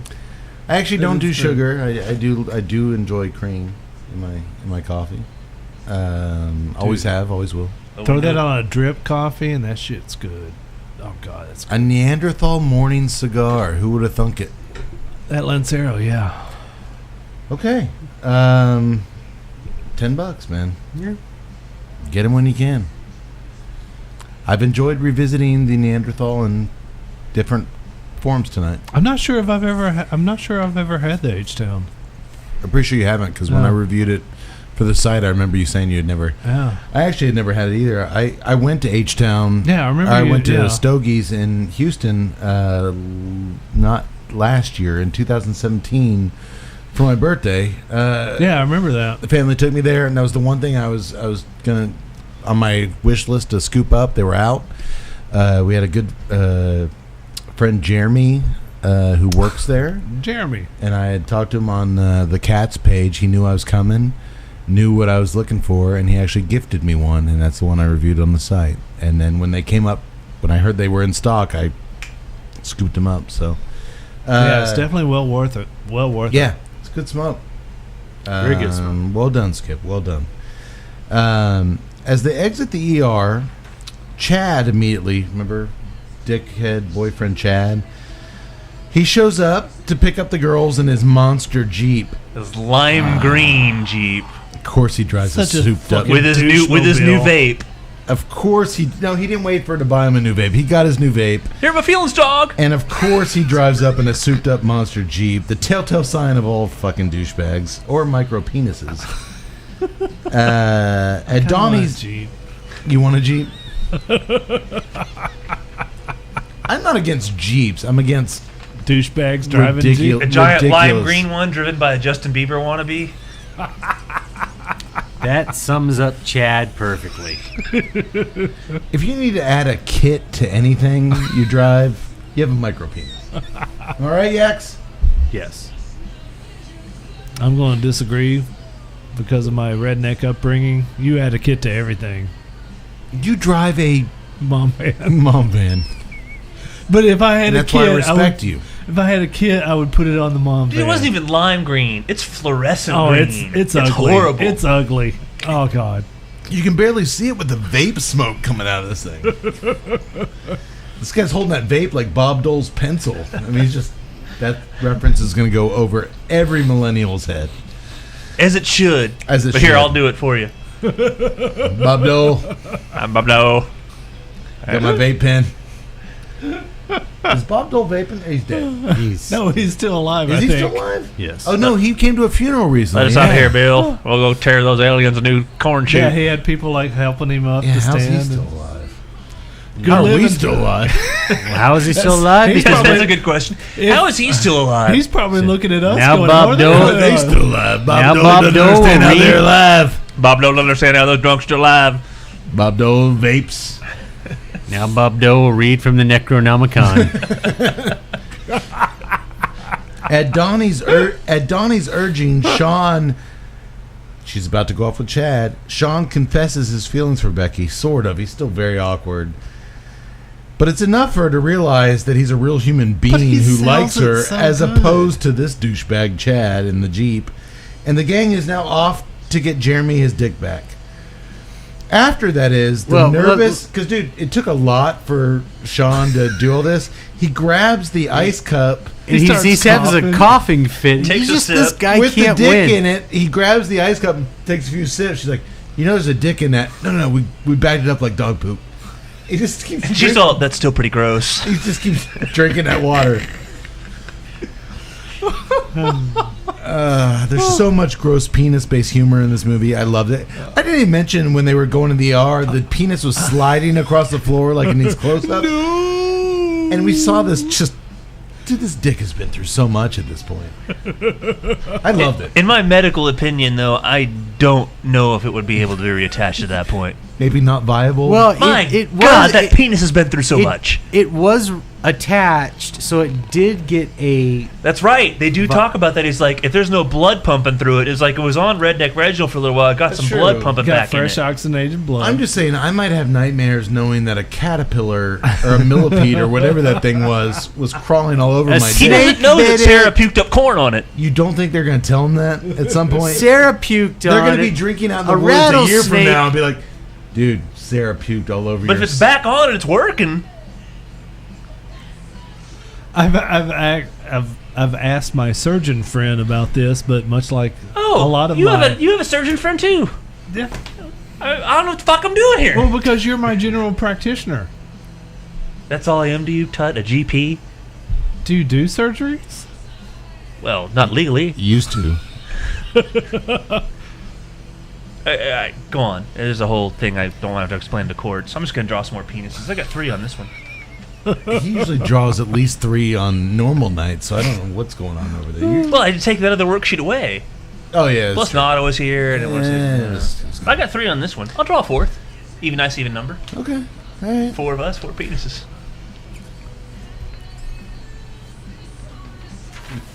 There's the pièce de resistance right there. Oh, my God. That's a hell of a wang. One day I'm gonna. You're the first person who's ever said that to me. One day I'm gonna take all of our. God, that's One a day I'm hell gonna of a take all of our notes and That's a tremendous publish them in like a coffee table book. For someone who never wants to drink coffee or eat in their house again. It's a coffee table book for people that just want to be repulsed by 4 drunk guys drawing dicks all over everything. And dude, I'll do it. I'll do it like cigar of the year. I draw a dick on here, squirting stuff. Take that half wheel. Take that, half wheel. I may not have gotten pizza crust and cinnamon toast on this thing, but I drew a dick. Hey. Some people like our top 10 list. Some people.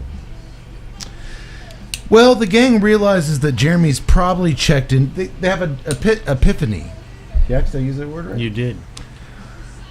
When the EMTs got his wallet, he probably still had that military ID stuck in the thing. So he's probably checked into a hospital under the military ID name of Jack Jessup. Jack Jessup. Jack Jessup. I was going to say Jorge Gomez, my fake ID name. By the way, I'm sorry to interrupt you, but can you give me something stupid? Yeah, I can get you something stupid. Stupid. Wait, Something stupid. You just said it twice. No, that was your imagination. Yax, you need something stupid? I'm good right now. The only thing better would have been if the doctor's name was Peter Gozinia. Should have been. When he gave him that badge, it should have been Peter Gozinia. Wait, what's your... Calling Dr. Oxbig, Dr. Mike Oxbig. Say it fast. I would have done that if I was making it. Dr. But you Mike know what? Oxbig? This is one of the few movies that I'm going to admit I couldn't make better. No, yeah. I always try to, like, you know, if I did this movie, I would do... Well, according to first They assistant did this makeup, movie according really to good. first assistant makeup director Anita Handjob, I've been saving. Paging Anita Handjob. Anita Handjob. Anita Handjob. Anybody here Anita Handjob?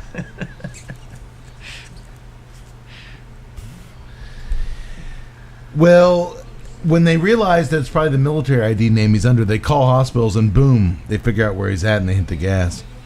They show up in slow motion, set to an angelic choir version of Oops, I Did It Again, and force their way into the operating room. Literally, Sean is elbowing nurses. Dude, Like, one of the orderlies, like, takes him down, takes him down. man. Like I said, we see the dick sliding across the floor. It's pure pandemonium. But Sean finally grabs the dick and bursts into the operating room just as they're about to start transitioning Jeremy. Am I allowed to say that? Well, no, they're just sewing. No, up they're the, just- sewing up the nub. And They're then not he won't. transitioning. They're Those- soldering his nub. Yes. He's going to be not a... All right, I don't want to get in trouble here. He'll be a penisless man. Yes. Am I allowed to say that? Yes. Okay. As they wait on the outcome of this, they finally got the right dick to the right patient. As they wait on the outcome of the surgery, Donnie and Sarah make up. They just misunderstood each other, and there might be some hope for them. And so do Sean and Becky. In fact, Sean leans in for a kiss outside the hospital, and then Becky remembers that he had her twin brother's dick in his mouth earlier, and she suggests wisely they wait for their first kiss. I think we've all been there, right? No. No. No one's been there That's me. ever. It's all me. Fair enough. Fair enough. Wait till he can get some, a toothbrush. I feel like Tut with the short thing. I shared too much. Maybe just use that whole tuba crest floss. I thought he was going to say Be like Ace Ventura in the crying game scene. Well, no, I thought he was going to say something like, I chewed gum. Yeah, you still had my brother's dick in your mouth.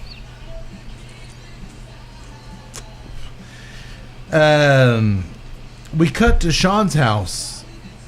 A little bit of time has elapsed, where he's packed up and ready to return to Germany. I thought he wouldn't go back to Germany. Like, him and Becky are together now. Like, but no, we don't. That would be the easy storytelling. We don't do that. He is going back to Germany. Once again, Donnie pumps some plumper porn into his parents' house's Wi-Fi just for the hell of it. The dad comes to the window. Stop this! You got to change your privacy settings. I don't know how. I don't know how. I don't know why, but I love that Yeah, scene. it was a good moment. Becky and Sarah show up to give them a ride to the airport. And guess what? They've got Jeremy with them in his reattached dingling. And he's in a wheelchair. I literally have no more ways to... It's okay. Dingling's good. Dingling, ween, wang, penis, dick, cock. I've used it all tonight. Hey, I mean it this time. Next movie, there will not be a mention of dicks whatsoever. You That's lie. not true at You all. lie. It's We're not doing true. Boogie Nights. If only there was some way we could record this so that we would know for certain that you had made that vow. Father's Day 2, Return of the Fuckmanicus. Oh. It's already here. Directed by Peter Duncan. Dunking my nuts in your mouth. Because remember, guys, in the wintertime, when the frost is on the pumpkin, it's time for Peter Duncan.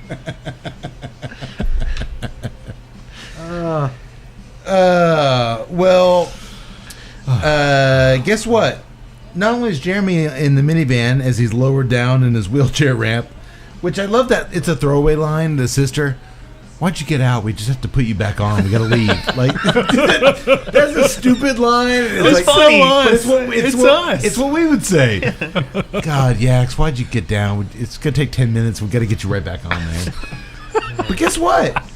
He's got his girlfriend, Kendall Jenner's with him, and she's a real person, and she's kind of hot.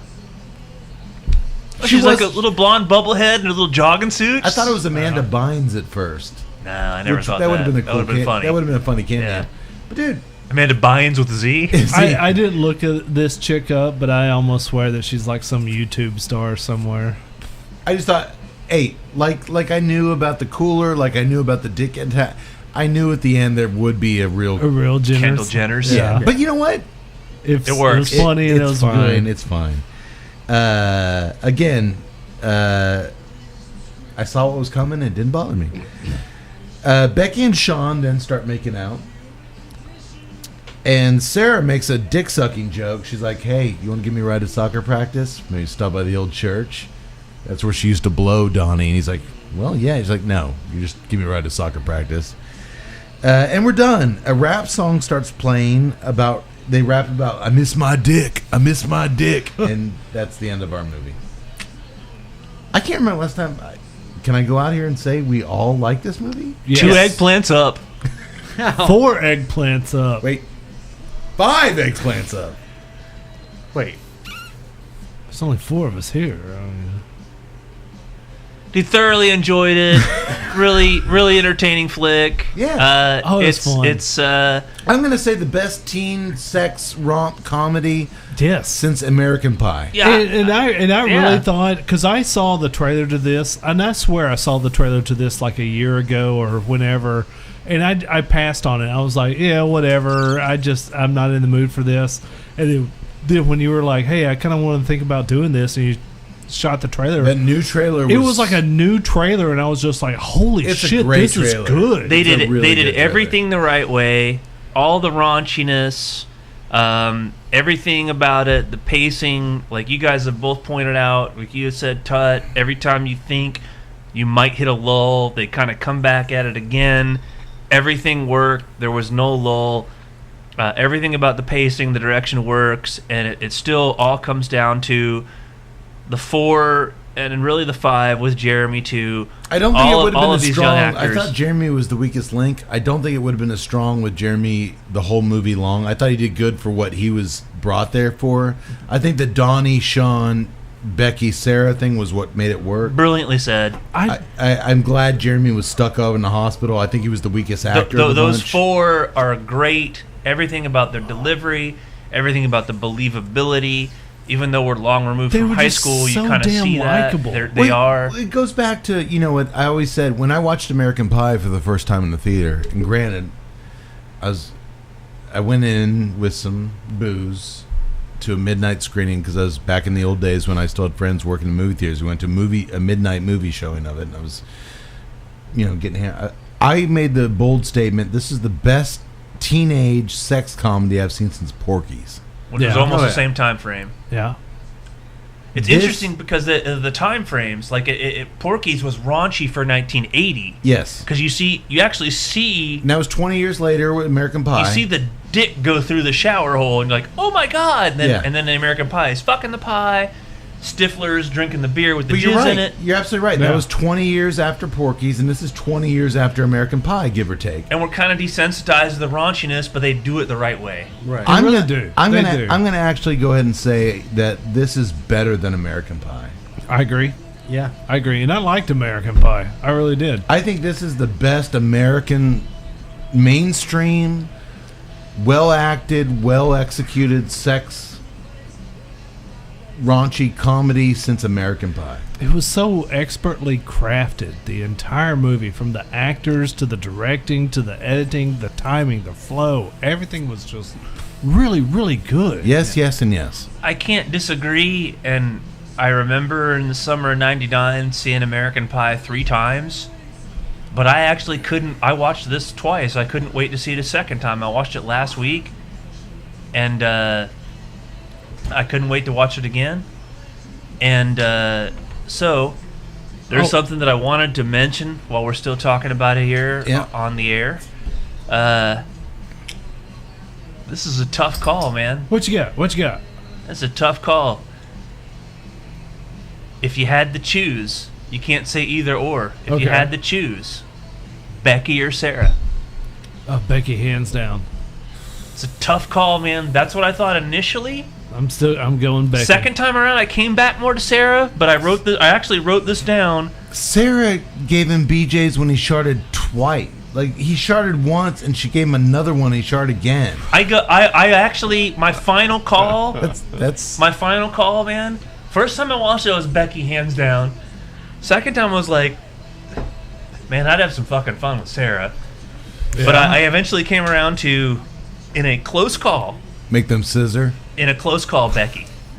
I go Becky's, man. If scissoring's not an option, if you have to choose one, it's a close call for me. Sarah's cute as all. You didn't see any boobies in this movie. No boobies. You saw a lot of dick. Dude, Porky's had boobs. They both look like they had a nice set on them.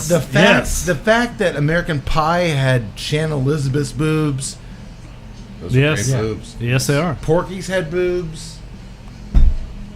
The fact that I'm putting this in that echelon with no nudity whatsoever is pretty epic. And that's no. And we got a lot of wang. And I don't think that you can downplay that enough, especially given today's environment with the Me Too movement and everything.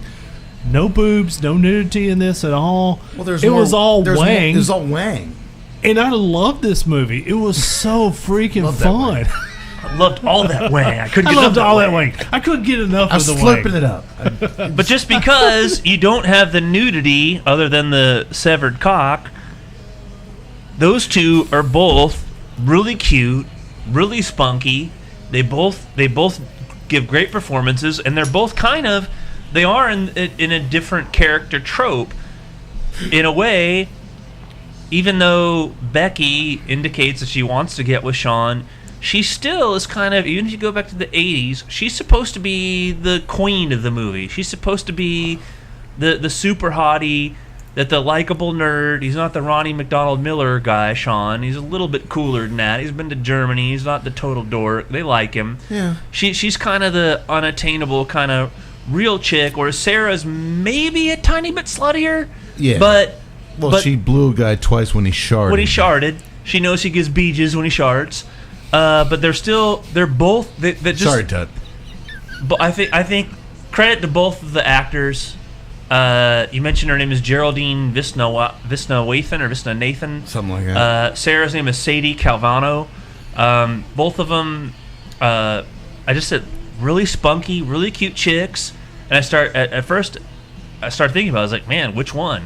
I prefer a scissor sandwich, but I eventually said Becky. But man, it's a close call. They were both really great chicks. You haven't answered. I gotta go Becky. Three Beckys. I'm going Sarah. It's a close call, man. It's a close call, though. The good. If I ended up at the end of the night with Sarah, sorry, man. If I ended up at the end with Sarah, I'm not disappointed.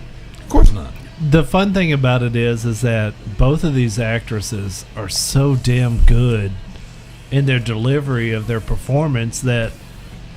Well, not just the. But here's the thing about Sarah: not just the lines, not just the busting Donnie's balls, the physical humor.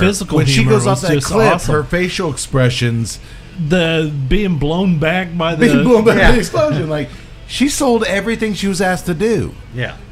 Now, granted, when you ask me to choose, I go back to the the sharding thing. If she's putting up with that, then that's your criteria. She'll let me eat a Sonic chili cheese dog and suck me off. Do stuff. I'm not saying that. I'm just saying she seems. She has very few foibles. I want to see Blockers. It's good. I really am interested. And it actually reminded me a lot of this movie in that when I was watching the movie, I had a early on when they start talking about sex and stuff, and they're clearly juniors or seniors in high school. Wait, that's when you have a boner in the morning, right? And early on? The early on. But I kind of had an epiphany. There's that word again. Am I too old for these movies? Fuck no. Well, because here's why. For the first time with Blockers especially, and then this, because Blockers, it's these three girls hell-bent on giving up their virginity on prom night. And then this one, these kids are talking so openly about sex and rebound fucks and all this, and blowing guys when they're sharding. And, you know, as a dad, I just kind of got like, you know what? This is... I know Hollywood isn't an accurate representation of anything, but like, God, man, am I too old to hear high school, like good high school? These aren't like the Tramps and Can't Buy Me Love that fuck everybody like and pass. These are the good kids. Right. These are the kids that actually like have scholarships and are in the orchestra that are talking about like blowing guys shit in their pants, and I'm like. I think I might be done with these movies. Like, I might like what? I might throw a flag. Like I'm out. On Here's the difference to me, but it's something we talked about. It's when you just go for straight comedy. This movie, what saved me was the gross stuff. Even though it always saves me. Even though they try to, even though there's like a couple of moments between Becky and Sean, this movie is a raunchy romp. That's what it is from the beginning. That's how it sells itself. Yeah. And the conversations that we had about the high school movies recently, which I agreed with you, were when they really try to go for the teen poignancy. And that's what fails for me now, because we're so far removed from it, sad to say. We talked about the Duff.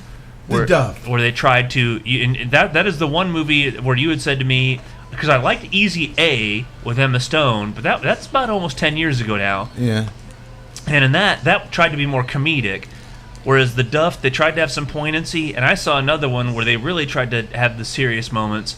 Came out a year or so ago, and it had that chick Haley Steinfeld, and it was called Edge of 17. Mm-hmm. And I sat there watching it and thinking, like, they tried to be funny, but they really tried to make the teen problem serious. And they didn't do that in Can't Buy Me Love, even with the nerds versus cools.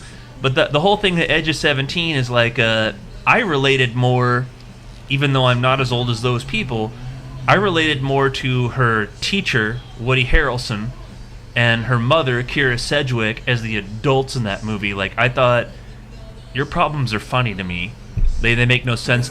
Whereas we get to this, and this is just a straight up romp. That this you can enjoy this. It did.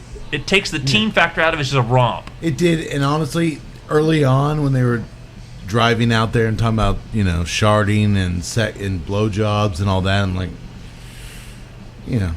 I'm at my age now watching these teenagers talk about which we were all there, and I as soon as the dick started flying and the physical everything, I forgot all about that. Dude, I'm giving this a huge thumbs up. Big time. I am too. Absolutely. And it's... Go watch the eggplant emoji movie. I could just... The baggage. The baggage. The funny thing is that I could put myself into this movie. Regardless... good God, I don't even know how many years it's been since I've been their age. But I could put myself in their characters. Let's just go with 9 or 10. 9 or 10, and I could put myself in their places and relate. And that was good writing, and that was great acting. Such a good and movie, man. That's what all these movies do, and that's what American Pie did. It kind of brought us back, and there was but you know what? Fuck American Pie. These kids' dynamic with each other exceeded out the ass what those kids had with each other.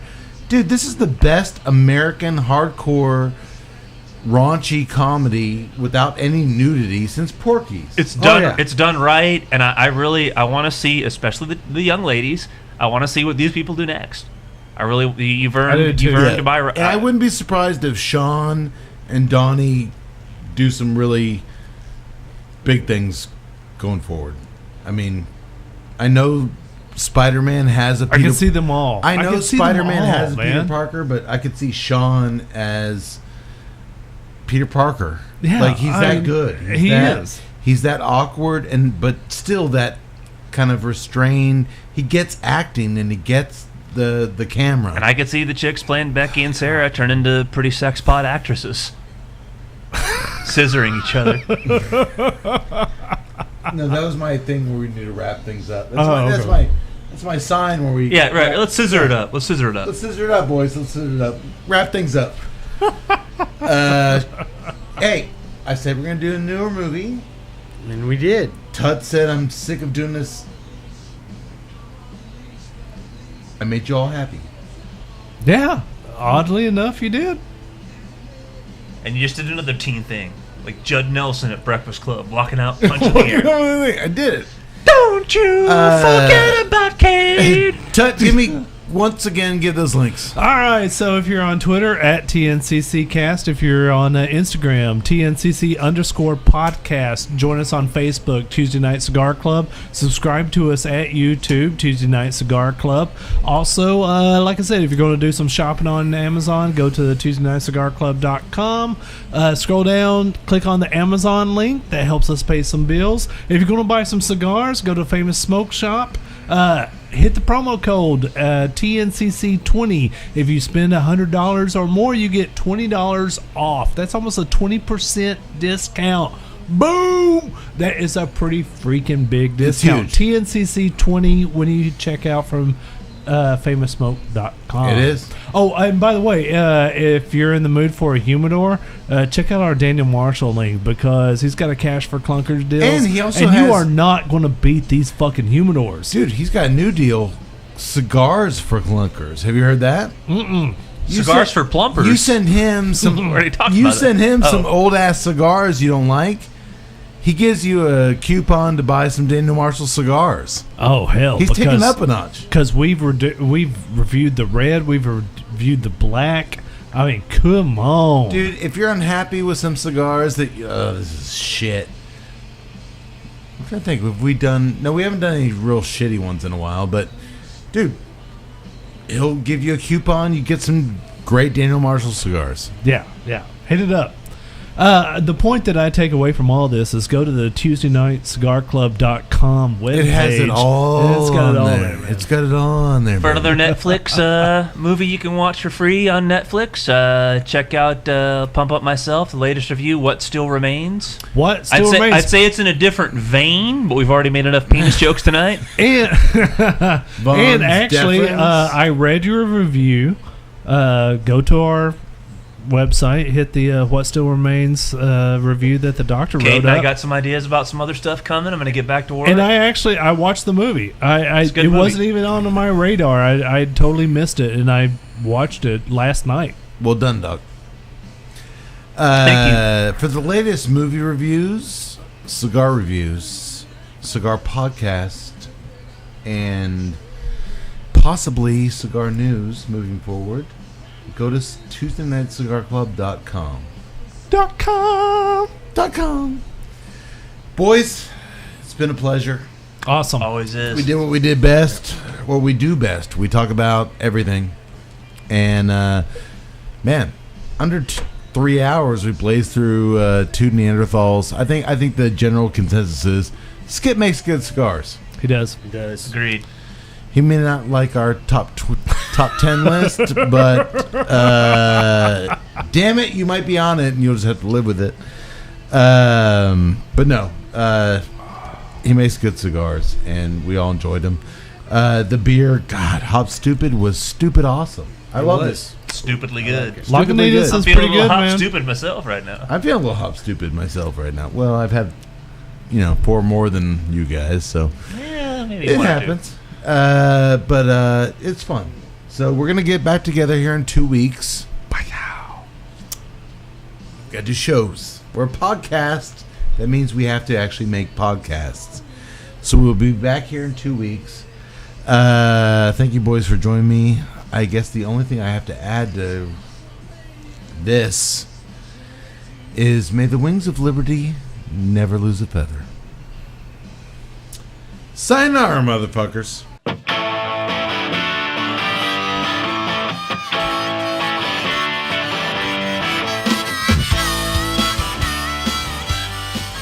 To learn more about the time I almost had my wang lopped off in a bizarre back alley Chinese gambling game gone horribly wrong, read my short, but not too short story, Almost Big Trouble in Little, but Not That Little China by Matt A. Cade. It's all in the reflexes, folks. And in the meantime, to learn more about the cigars and libations enjoyed on tonight's episode, you can visit RoMaCraftTobacco.com and Lagunitas.com. For more on O'Brien's Irish Pub, the live music leader in Central Texas, please visit o'brienstemple.com and download their free smartphone app, where you'll find full beer listings including over 40 on tap, menu information, and a calendar of upcoming live events. To listen and purchase music heard on tonight's program, check out www.fritzbeermusic.com. Thank you for listening to the Tuesday Night Cigar Club podcast. This is Keith A. Howell saying until next time, friends, unless we see you sooner at the pub. So keep it smoky, and for God's sake, keep it ballsy as well.